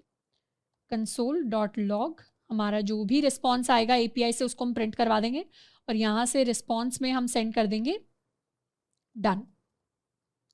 तो बेसिकली जो भी नई लिस्टिंग है जिसको हम क्रिएट करेंगे उसे डेटाबेस के अंदर अभी हम सेव नहीं करा रहे, उसके लिए सिर्फ हम चेक करें कि क्या हमारी जियो कोडिंग पॉसिबल हो पा रही है या नहीं हो पा रही। तो एक बार अपने सर्वर को स्टार्ट कर लेते हैं। द सर्वर हैज स्टार्टेड, इसके अंदर क्रिएट न्यू लिस्टिंग में जाएंगे, डेमो 2 या डेमो रख लेते हैं। लॉगिन हमने कर दिया। हमें रैंडम लिस्टिंग को क्रिएट करना है, इस चीज़ से बिल्कुल हमें मतलब नहीं रखना है कि हम क्या चीज़ भेज रहे हैं क्या नहीं भेज रहे। एक इमेज ऐड कर देते हैं क्योंकि इसको हमने कंपलसरी बना दिया। लोकेशन के अंदर इस बार हम ऐड करने वाले हैं, ओके यहाँ पे तो एज सच वैसे लोकेशन के अंदर हम कुछ भी ऐड करें, हमारी क्वेरी के अंदर हम न्यू दिल्ली के ही कोऑर्डिनेट सर्च कर रहे हैं। लोकेशन के अंदर ऐड हम कर रहे हैं जयपुर, पर हमारे कोऑर्डिनेट्स न्यू दिल्ली के सर्च होंगे। जैसे ही ऐड किया थोड़ा सा टाइम ले रहा है, हमारे पास रिस्पॉन्स में आया डन, एंड इस एरर को अभी के लिए इग्नोर करना है। बेसिकली हमारी जो रिस्पॉन्स है वो अब एक बड़ी सी ऑब्जेक्ट है। रिस्पॉन्स के अंदर काफ़ी सारी चीज़ें हैं जो हमें देखने को मिलेंगी। कौन सा रिस्पॉन्स है, ये हमारे मैप बॉक्स का रिस्पॉन्स है। इसमें पाथ आ रहा है हमारे पास कि जियो कोडिंग रिलेटेड कुछ पाथ है, हमने गेट रिक्वेस्ट भेजी है इस पाथ के ऊपर। सो this is Jio coding version 5 mode query dot JSON, कुछ एक्सेस टोकन रिलेटेड इन्फॉर्मेशन है, पैराम्स है हमारे पास कि हमने क्या क्या पैरामीटर्स भेजे। इसके अलावा हमारे पास कुछ हेडर्स हैं, रॉ बॉडी है हमारे पास, एंड हमारे जो काम की चीज़ है, this is going to be the body.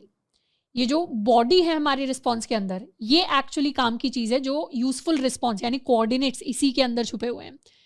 तो लिस्टिंग नहीं, यहाँ पे हम अपने रिस्पॉन्स के अंदर अपनी बॉडी को प्रिंट करवाएंगे, एंड इस बॉडी के अंदर भी स्पेसिफिकली हम किसे प्रिंट करवाने वाले हैं, फीचर्स को, क्योंकि बॉडी के अंदर फीचर्स के अंदर हमारे कोऑर्डिनेट्स छुपे हुए हैं। तो बॉडी डॉट फीचर्स को हम अपने लिए प्रिंट करवाएंगे। इसको सेव कर लेते हैं एंड दोबारा से एक न्यू लिस्टिंग को हम क्रिएट करते हैं। लॉगिन हमें करना पड़ेगा,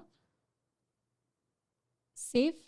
इस बार रैंडम कुछ भी फाइल हम अपलोड कर सकते हैं क्योंकि डेटाबेस के अंदर कुछ भी स्टोर नहीं हो रहा। लोकेशन के अंदर भी कुछ भी डाल सकते हैं। ऐड कर लिया हमने, डन, एंड एरर्स को इग्नोर करना है। तो ये हमारा क्या है, ये है response dot body dot features, जिसके अंदर बेसिकली हमारे पास एक एरे आया है और इस एरे के अंदर ऑब्जेक्ट्स हैं। तो ये जो सिंगल ऑब्जेक्ट है ये है हमारा सिंगल रिस्पॉन्स। क्यों? क्योंकि हमने लिमिट 1 सेट की थी।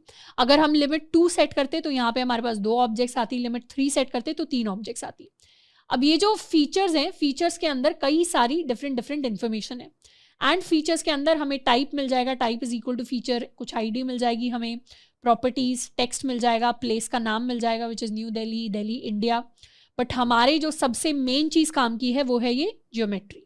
ज्योमेट्री के अंदर हमारे पास 2 इंपॉर्टेंट पॉइंट ऑफ इंफॉर्मेशन होते हैं। एक तो है टाइप, टाइप मतलब एक सिंगल पॉइंट की हमें इंफॉर्मेशन मिली है, एंड दूसरा है कोऑर्डिनेट्स। कोऑर्डिनेट्स यानी एक एरे हमें मिला है जिसके अंदर हमारे एक्चुअल कोऑर्डिनेट्स हैं, जो लोकेशन हमने सर्च की थी उसके, विच वॉज न्यू दिल्ली। हम चाहें तो फीचर्स के अंदर जाके अपनी ज्योमेट्री को प्रिंट करवा सकते हैं। इसको सेव कर लेते हैं एंड दोबारा से एक बार रिस्पॉन्स को टेस्ट करेंगे। Refresh with demo and demo, login, कुछ भी रैंडम चीज़ें हम ऐड कर सकते हैं फॉर्म के अंदर। ऐड किया, रिस्पॉन्स हमारे पास आ गया, एरर्स को इग्नोर करना है, okay. For some reason my geometry is undefined. एक बार अपनी ऑब्जेक्ट को देख लेते हैं। फीचर्स के अंदर हम थे, अच्छा फीचर्स क्योंकि हमारे पास एक एरे था, अब एरे के अंदर हम ऑब्जेक्ट को एक्सेस करने की कोशिश कर रहे हैं, तो फीचर्स एरे का जो हमारा 0th वाला ऑब्जेक्ट है उसको हम एक्सेस करना चाह रहे हैं। तो दोबारा से एक बार चीज़ें ट्राई करते हैं। लॉगिन, दोबारा से काफ़ी सारी रैंडम इंफॉर्मेशन एंड ऐड कर दिया, सक्सेसफुल हो गया। इस बार जो चीज़ हमारे लिए प्रिंट होके आ रही है वो ये चीज़ है which is really important. This is our geometry. Geometry के अंदर हमारे पास टाइप आ रहा है पॉइंट, एंड हमारे पास कोऑर्डिनेट्स आ रहे हैं। सबसे काम की चीज़ हमारे लिए कोऑर्डिनेट्स ही है। कोऑर्डिनेट्स के अंदर हमारे पास ये दोनों पॉइंट्स है, ये हमारा लॉन्गिट्यूड है, ये हमारा लैटिट्यूड है। हम सर्च भी कर सकते हैं जाके, न्यू दिल्ली कोऑर्डिनेट्स। तो न्यू दिल्ली के कोऑर्डिनेट्स आगे लैटिट्यूड है जो हमारे पास यहाँ पे प्रिंट होके आ रहा है, ये हमारा एग्जैक्ट लॉन्गिट्यूड है जो बिल्कुल सेम आ रहा है यहाँ पर। बिल्कुल सेम तो नहीं, थोड़े से एक्स्ट्रा प्रिसिजन के साथ यहाँ पे आ रहा है, मतलब और ज़्यादा प्रिसाइज और ज़्यादा सही डेटा आ रहा है as compare to Google search. Google search में प्रॉपरली नहीं दिखा रहा सारे के सारे पॉइंट्स तक, पर यहाँ पे जो हमारी API से डेटा रिटर्न होके आ रहा है वो और ज़्यादा प्रिसाइज और ज़्यादा सही है। तो बेसिकली ये हमारे पास कोऑर्डिनेट्स आ गए हैं हमारी न्यू दिल्ली के। बट हमें क्या करना है, अब ये तो हमने क्वेरी के अंदर न्यू दिल्ली पास कर दिया, पर हमें न्यू दिल्ली के कोऑर्डिनेट्स नहीं चाहिए। हमें तो नई लिस्टिंग के अंदर हम जो डेटा भेज रहे हैं, जो हम लोकेशन ऐड कर रहे हैं, हमें उसके कोऑर्डिनेट्स चाहिए। तो उसके लिए यहाँ पर क्वेरी के अंदर न्यू दिल्ली की जगह हम क्या कर सकते हैं, रिक्वेस्ट के अंदर जो हमारी रिक्वेस्ट डॉट बॉडी है, रिक्वेस्ट डॉट बॉडी के अंदर हमारी लिस्टिंग है, एंड डॉट लिस्टिंग के अंदर ही हमारे पास हमारी लोकेशन होगी। तो बेसिकली इस लोकेशन के लिए हमें कोऑर्डिनेट्स चाहिए। इसको सेव कर लेते हैं एंड एक बार सारी चीज़ें क्लियर करके लेट्स रीस्टार्ट आवर सर्वर। इस बार हमें क्या करना है, अपनी लोकेशन के लिए कोऑर्डिनेट्स को प्रिंट करवाना है। तो उसके लिए वापस आ जाते हैं पेज पर, रिफ्रेश करेंगे, लॉगिन करेंगे, let's add some random location country के अंदर इंडिया डाल देते हैं एंड लोकेशन के अंदर इस बार let's add Goa India, so that we can verify बाद में सही कोऑर्डिनेट्स आए या नहीं आए। ऐड के ऊपर क्लिक करेंगे, थोड़ा सा टाइम ले रहा है रिस्पॉन्स लेने में, डन आ गया। एरर्स को अभी के लिए इग्नोर करना है और ये कोऑर्डिनेट्स हमारे पास आए हैं। वेरीफाई भी कर लेते हैं। If I search for Goa coordinates, तो ये हमारा लॉन्गिट्यूड लैटिट्यूड है, लैटिट्यूड इज़ 15 समथिंग, तो ये लैटिट्यूड हमारे पास आ गया। लॉन्गिट्यूड इज़ 74 पॉइंट समथिंग, तो ये हमारे पास लॉन्गिट्यूड आ गया। तो इस तरीके से हमारी जो लोकेशन जो हम एंटर कर रहे हैं अपने फॉर्म के अंदर, जियो कोडिंग की हेल्प से यहाँ पर बैकएंड के अंदर हम उस लोकेशन की अभी के लिए जो कोऑर्डिनेट्स हैं उनको एक्सेस कर पा रहे हैं, कंप्लीटली एक्सेस कर पा रहे हैं। अब जो नेक्स्ट स्टेप हमारे लिए होगा वो ये होगा कि इन कोऑर्डिनेट्स को हम किस तरीके से अपने मैप के साथ यूज़ कर सकें। अब अपने कोऑर्डिनेट्स को यूज़ करने से पहले हम उन्हें अपने डेटाबेस के अंदर स्टोर कराना चाहते हैं। सबसे पहला तरीका, सबसे पहला इनिशियल थॉट जो हमारे दिमाग में आ सकता है कि डेटाबेस के अंदर हम किसी भी लोकेशन के कोऑर्डिनेट्स को कैसे सेव करा सकते हैं। अगर हम अपने लिस्टिंग मॉडल को ओपन करें तो लिस्टिंग मॉडल के अंदर बेसिकली अपने कोऑर्डिनेट्स को सेव करवाने के लिए हम इस तरीके से कुछ एक नई ऑब्जेक्ट बना सकते हैं कॉल्ड कोऑर्डिनेट्स, और कोऑर्डिनेट्स के अंदर हम इसका जो टाइप है उसे रख सकते हैं let's suppose N array of number, यानी इसके अंदर 2 नंबर्स हम ऐड कर देंगे, एक हमारा लॉन्गिट्यूड होगा, एक हमारा लैटिट्यूड होगा, एंड इसके लिए रिक्वायर्ड को हम सेट कर सकते हैं टू ट्रू। अगर हम इस तरीके से अपने कोऑर्डिनेट्स को सेव करवाएंगे तो उसमें कोई एरर नहीं आएगी, कोई प्रॉब्लम नहीं आएगी, हमारा कोड फिर भी काम करेगा। जितने भी सारे हम ऑपरेशंस करना चाहते हैं अपने एयरबीएनबी वाली वेबसाइट के लिए, वांडरलस्ट के लिए, वो सारे ऑपरेशंस हम परफॉर्म कर सकते हैं। बट इससे भी और एक लेवल अप जाके एक बेटर तरीका होगा अपने कोऑर्डिनेट्स को सेव करवाना, विच इज कॉल्ड जियोजेसन।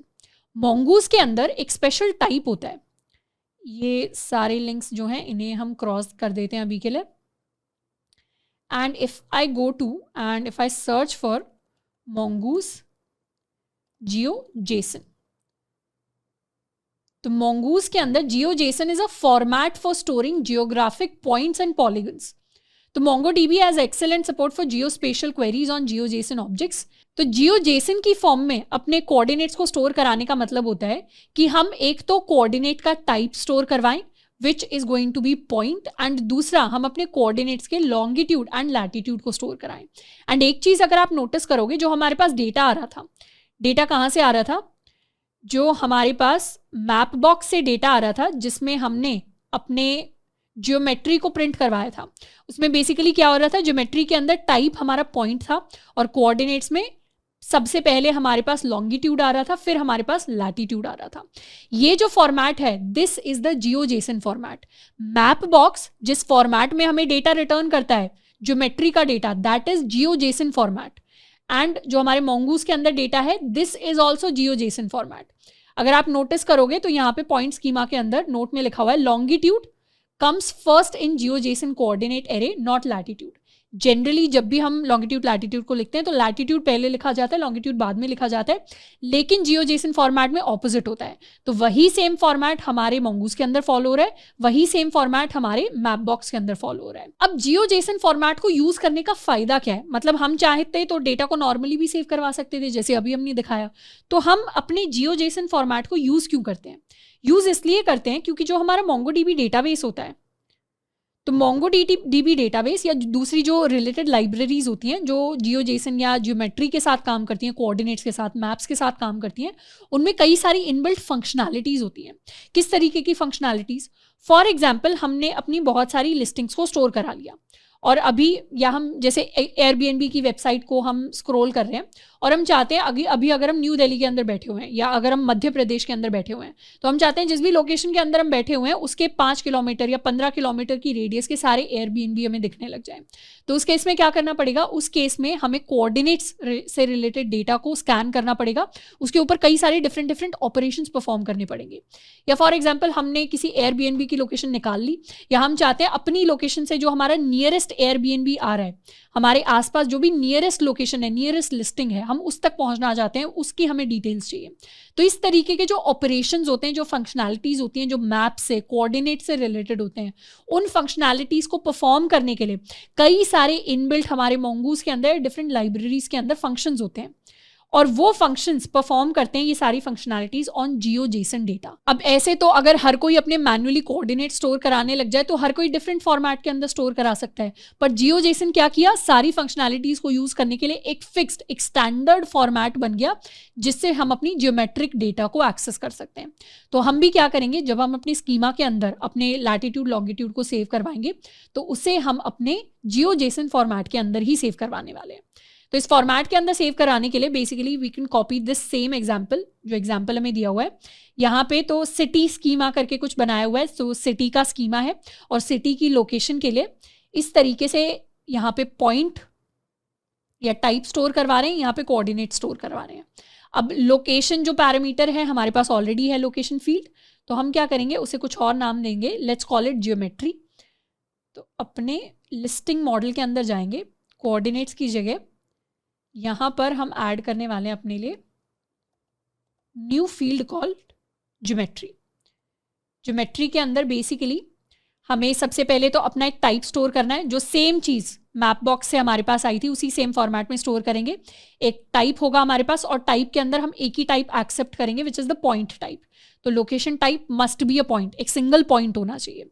उसके अलावा हमारे पास कोऑर्डिनेट्स होंगे which will be an array of 2 numbers. तो ये हमारे पास आ गया, इसको सेव कर लेते हैं एंड अपने कंट्रोलर्स के अंदर आ जाते हैं। कंट्रोलर्स के अंदर जहाँ हम लिस्टिंग को क्रिएट कर रहे हैं, यहाँ पे डेटाबेस के अंदर अपनी ज्योमेट्री स्टोर कराने के लिए हम क्या करेंगे, अभी हमारी जो लोकेशन है, कोऑर्डिनेट्स है, वो कहाँ पे आ रहे हैं, वो इस वेरिएबल के अंदर आ रहे हैं। तो हम क्या करेंगे, लिस्टिंग के अंदर ही हमारी ये जो न्यू लिस्टिंग है, इससे कट कर लेते हैं। हमारी जो न्यू लिस्टिंग है उसके अंदर जो ज्योमेट्री वाला नया हमारा पैरामीटर हो गया, नई फील्ड होगी, that is going to be response body के अंदर, फीचर्स के अंदर जो हमें ज्योमेट्री रिटर्न हो रही है फ्रॉम मैप बॉक्स। ये वैल्यू मैप बॉक्स से आ रही है, इसको यहाँ पे हम अपने डेटाबेस के अंदर स्टोर करवा रहे हैं इनसाइड द लिस्टिंग इटसेल्फ। तो अब लिस्टिंग के अंदर लोकेशन तो स्टोर्ड है ही, उस लोकेशन से रिलेटेड कोऑर्डिनेट्स को भी हम स्टोर करवाएंगे एंड इस रिस्पॉन्स को हम यहाँ से हटा सकते हैं। और जैसे ही लिस्टिंग सेव होगी, लिस्टिंग के सेव होने से पहले या सेव होने के बाद या यहाँ पे इसे कर लेते हैं सेव्ड लिस्टिंग, इसको बोल देते हैं saved listing is equal to this. हम क्या करेंगे, प्रिंट करवाएंगे console.log हमारी सेव्ड लिस्टिंग को। इसे कर लेते हैं सेव। तो यहाँ पे आके हमारी सेव्ड लिस्टिंग प्रिंट होके आने वाली है। इस बार लिस्टिंग को सेव करते हैं, रिफ्रेश कर लेते हैं। Let's log in with demo and demo, इसको कह देते हैं टेस्टिंग मैप या कोऑर्डिनेट्स, सम रैंडम डिस्क्रिप्शन, एक फाइल हम चूज कर सकते हैं 1 2 3 4। लोकेशन के अंदर इस बार हम लोकेशन रखते हैं न्यू दिल्ली की लोकेशन रख सकते हैं, let's keep it new Delhi India. Add कर लेते हैं, ऐड करने में थोड़ा सा टाइम लगेगा। न्यू लिस्टिंग हमारे लिए क्रिएट हो गई। न्यू लिस्टिंग कहाँ क्रिएट हुई, ये लास्ट में आके क्रिएट हो गई एंड साथ के साथ वो प्रिंट भी हो गई। इस बार न्यू लिस्टिंग के अंदर क्या क्या चीज़ें हैं, टाइटल हमारे पास है, डिस्क्रिप्शन है, इमेज है, प्राइस है, लोकेशन है, कंट्री, रिव्यूज, साथ के साथ हमारे पास ज्योमेट्री आ गई है। ज्योमेट्री में टाइप है हमारे पास पॉइंट एंड कोऑर्डिनेट स्टोर हो गए हैं, हमारा लॉन्गिट्यूड एंड हमारा लैटिट्यूड। तो इस तरीके से हमारी जो लोकेशन थी, जो कोऑर्डिनेट्स थे, उनको हम अपने डेटाबेस के अंदर भी सेव करवा दिया है। नेक्स्ट चीज जिस पर हम काम करेंगे वो इन्हीं कोऑर्डिनेट्स को हम यूज करने वाले हैं to show on our map. यानी अभी अगर हम किसी भी लिस्टिंग के ऊपर जाएंगे, यहाँ पर अगर हम जा रहे हैं तो अभी तो मैप के ऊपर न्यू दिल्ली सिर्फ इसलिए दिखाई दे रहा है क्योंकि हमने उसे बाय डिफॉल्ट फिक्स कर दिया है। अगर हम किसी भी लिस्टिंग के ऊपर जाएंगे, अगर हम यहाँ पर भी जाते हैं, this is Malibu United states, पर यहाँ पर भी हमें न्यू दिल्ली दिखाई दे रहा है। बट हम चाहते हैं कि जो भी हम कस्टम लोकेशन ऐड करें वो कस्टम लोकेशन हमें हमारे मैप के ऊपर दिखाई दे। तो उस चीज़ पर हम नेक्स्ट काम करने वाले हैं। अब नेक्स्ट हम अपनी मैप के लिए एक कस्टम लोकेशन को दिखाएंगे यूजिंग अ मार्कर। अब मार्कर एग्जैक्टली क्या होता है, अगर हम मैप बॉक्स के अंदर if we go to the documentation, तो हम बेसिकली यहाँ पर जा सकते हैं to add a default marker to a web map. ये जो इस तरीके से हमें मार्कर दिखाई दे रहा है, this is a map marker. जो ब्लू कलर में मार्कर दिखाई दे रहा है, this is also map marker. Map marker यानी किसी एक पर्टिकुलर लोकेशन को पिन पॉइंट करके, अगर हम किसी आइकन के थ्रू दिखाना चाहते हैं, जो एक मार्कर टाइप आइकन होता है उसको हम मार्कर कहते हैं मैप का, तो हम चाहते हैं कि जो भी लिस्टिंग के अंदर लोकेशन ऐड हुई है वहां पे एक मार्कर ऐड हो जाए और वो पर्टिकुलर लोकेशन हमें दिखने लग जाए। तो उसको दिखाने के लिए हम क्या कोड लिख सकते हैं, हम इस पर्टिकुलर कोड है जिसको फॉलो करेंगे। तो हम बेसिकली एक नया मार्कर क्रिएट करेंगे। कैसे? New map box GL dot marker, इस मेथड से हम एक नया मार्कर क्रिएट करेंगे। वो मार्कर कहाँ पे सेट होगा, उसके लिए हम उसके लॉन्गिट्यूड एंड लैटिट्यूड को डिफाइन करेंगे और फिर हम उस मार्कर को अपने मैप के ऊपर ऐड कर देंगे। तो इस पूरे कोड को कॉपी कर लेते हैं to add our new marker. And new marker हमें कहाँ पे ऐड करना है, हमें मैप, जहाँ पर हम मैप डिस्प्ले करा रहे हैं वहाँ पे मार्कर को ऐड करना है। मैप हम डिस्प्ले करा रहे हैं map.js के अंदर, तो यहीं पर हम अपने लिए एक न्यू मार्कर क्रिएट करेंगे। This is the marker.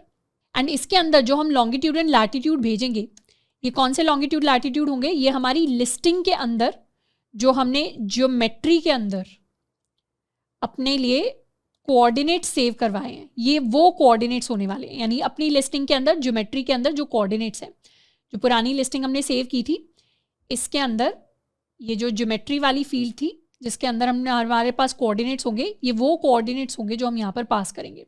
अब इन कोऑर्डिनेट्स को map.js के अंदर हम डायरेक्टली एक्सेस कर नहीं सकते क्योंकि ये हमारी पब्लिक JS फाइल है। तो हम क्या करेंगे, इन कोऑर्डिनेट्स को अपने EJS से यहाँ पे शिफ्ट करेंगे। जैसे शुरुआत में हमने अपने मैप टोकन को शिफ्ट किया था, यहाँ पे एक्सेस किया था, कुछ वैसा ही फ्लो हम रखने वाले हैं। तो अपने show.EJS में यहाँ पे जाके we'll create a new variable called coordinates, और कोऑर्डिनेट्स में इस बार हम एक्सेस करने वाले हैं परसेंटेज इक्वल टू अपनी लिस्टिंग, जो भी हमारे पास लिस्टिंग आएगी, डॉट ज्योमेट्री डॉट कोऑर्डिनेट्स को। एंड इस चीज़ को अगर हम डायरेक्टली एक्सेस करेंगे तो ये क्या करेगा, ये हमें एरर देगा। तो उसके लिए बेसिकली हमें क्या करना है, हम JSON.stringify, जिस मेथड के बारे में हमने पढ़ा हुआ है, इस मेथड के अंदर अपने डेटा को पहले करेक्ट फॉर्मेट के अंदर पार्स करेंगे। तो JSON.stringify है जिसको हमें यूज़ करना है, जिसमें डेटा हम पार्स करेंगे और इक्वल टू को डैश में कन्वर्ट कर देते हैं। इसको सेव कर लेंगे। अब map.js के अंदर जाके मार्कर क्रिएट करने से पहले हम सिंपली console.log करके अपने कोऑर्डिनेट्स को प्रिंट करवाने वाले कि हमारे कोऑर्डिनेट्स यहाँ पर पहुँच भी रहे हैं या नहीं पहुँच रहे। इसे हम कर लेते हैं सेव। एंड यहाँ पे show.ejs के अंदर रिफ्रेश अगर करेंगे, गो टू कंसोल। कंसोल के अंदर हमारे पास एरे ऑफ 2 आ रहा है जिसमें 0th इंडेक्स पे एक कोऑर्डिनेट है, फर्स्ट इंडेक्स पे एक कोऑर्डिनेट है, यानी अपने कोऑर्डिनेट्स को हम एक्सेस कर पा रहे हैं। अब बस इन्हीं कोऑर्डिनेट्स को हमें सेंड करना है for creating our marker. Marker create करने के लिए यहाँ पर इस एरे को हटा देते हैं और यहाँ पर हम अपने कोऑर्डिनेट्स को सेंड करेंगे। सेव कर लेते हैं।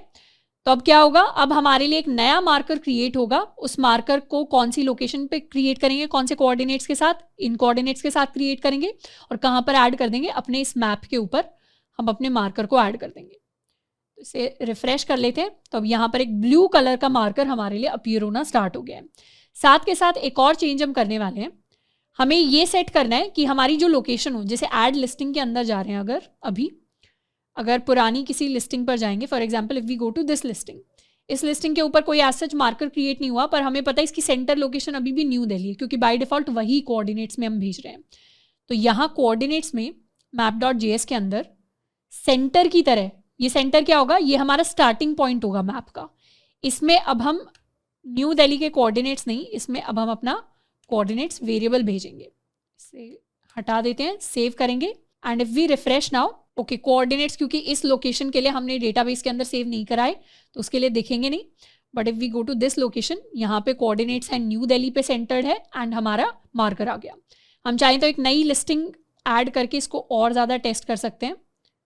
लॉग इन कर लिया, let's add a new listing. I will call it fun place for winters. कुछ भी रैंडम इमेजेस हम ऐड कर सकते हैं।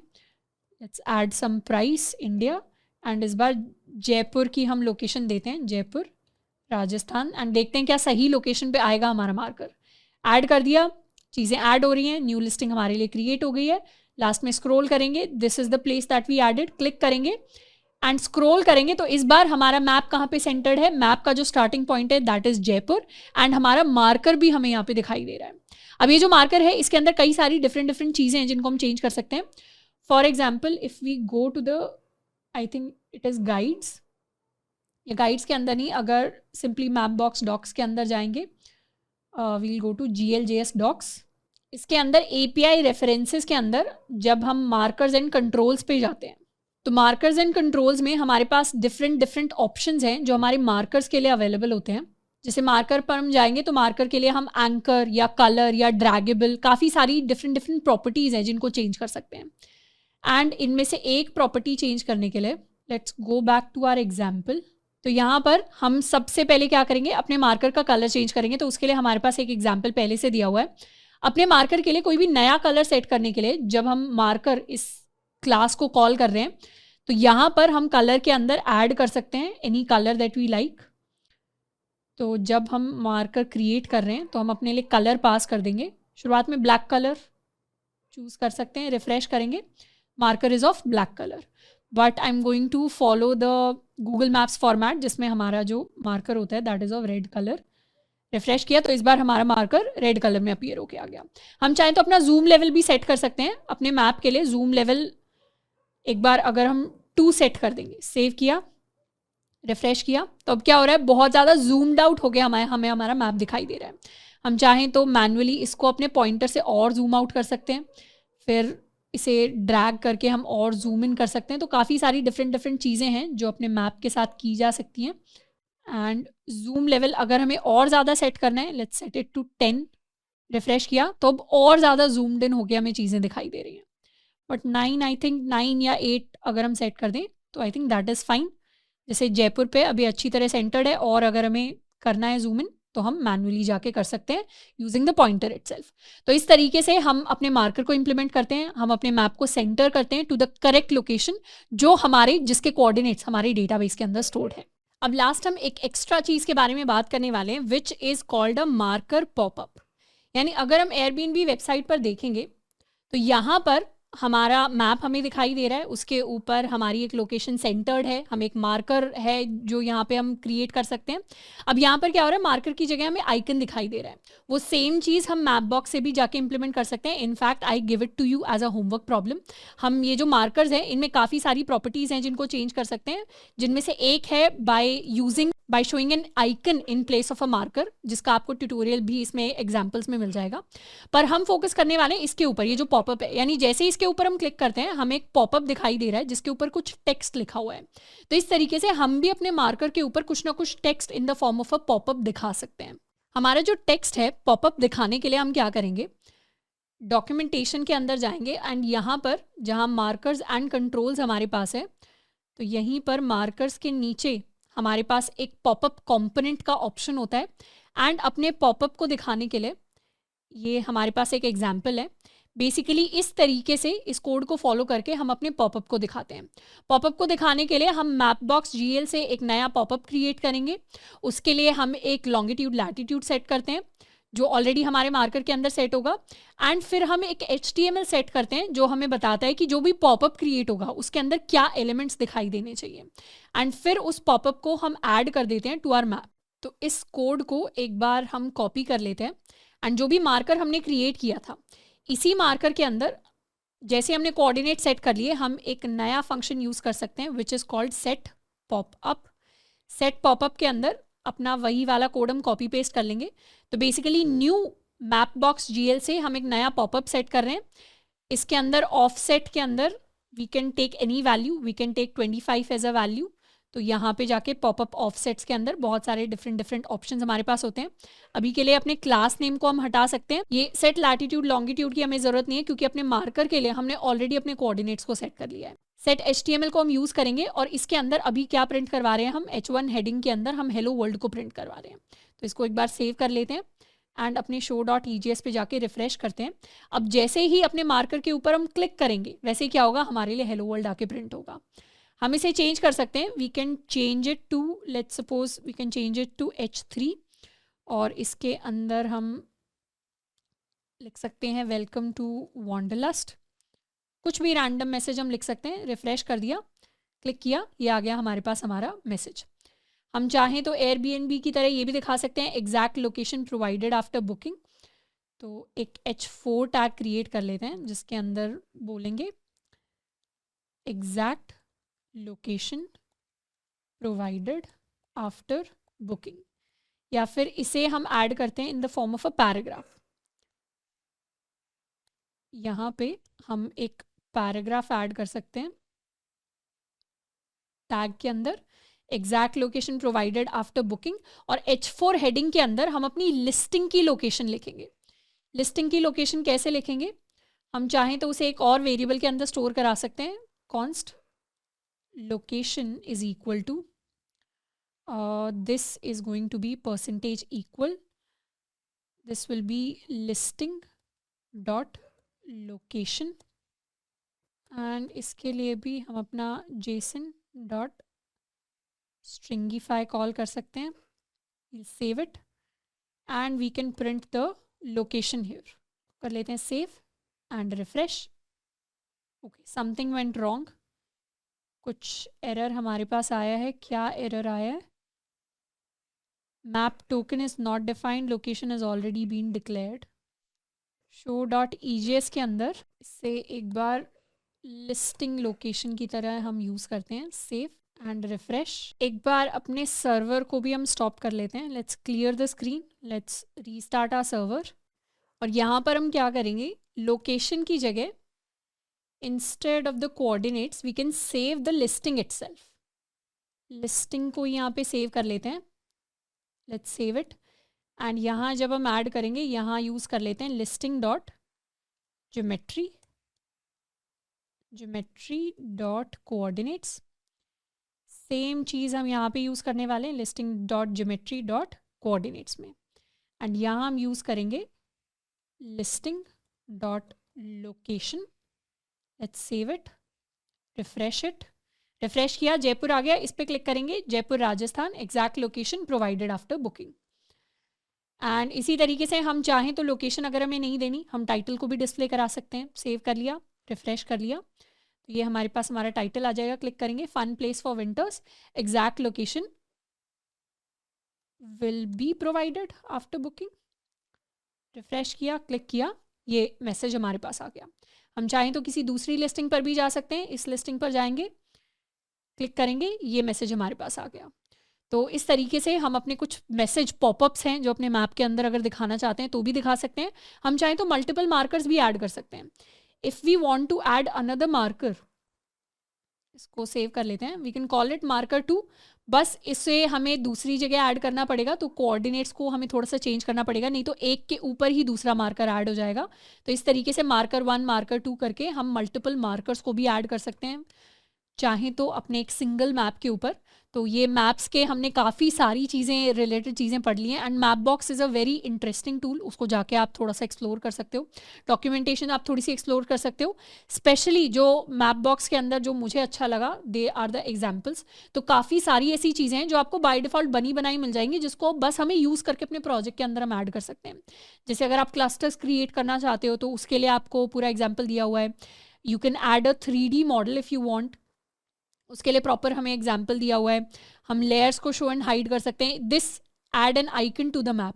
तो जो मैंने आपको एज अ होमवर्क प्रॉब्लम दिया है कि मैप की जगह हम इस तरीके से कोई होम आइकन या अपनी वेबसाइट का आइकन अगर दिखाना चाहते हैं तो उसके लिए I believe this is the example that you can use. तो थोड़ा सा टाइम लगाना है, मैप्स को हम यूज़ कर सकते हैं। हम चाहें तो मैप का स्टाइल भी चेंज कर सकते हैं। फॉर एग्जाम्पल, हमें जो बाय डिफ़ॉल्ट अभी मैप दिखाई दे रहा है वो स्ट्रीट स्टाइल में दिखाई दे रहा है। स्ट्रीट स्टाइल यानी जब मैप के स्टाइल्स हम देखेंगे तो उसमें ये हमारा स्ट्रीट स्टाइल है और इसी स्टाइल में हमें हमारा मैप दिखाई दे रहा है। हम चाहें तो अपने मैप का स्टाइल भी चेंज कर सकते हैं। We can make it dark, we can make it outdoor style, we can make it light style, we can make it satellite streets. इसे डार्क बनाने के लिए what we can do is we can simply use यहाँ से हमारा let's use dark version 11 and बस यहाँ पे इसको मुझे डार्क वर्जन 11 करना पड़ेगा। रिफ्रेश अगर करेंगे तो इस बार क्या हुआ, हमारे पास डार्क मैप आएगा। इस पर क्लिक करेंगे तो ये हमारा पॉपअप आ जाएगा। तो इस तरीके से हम चाहें तो डार्क कलर में भी या डिफरेंट डिफरेंट स्टाइल्स के अंदर मैप अपना दिखा सकते हैं। बाकी मुझे स्ट्रीट V12 ज़्यादा सूटेबल लगा for the layout that we have design for our Wanderlust website.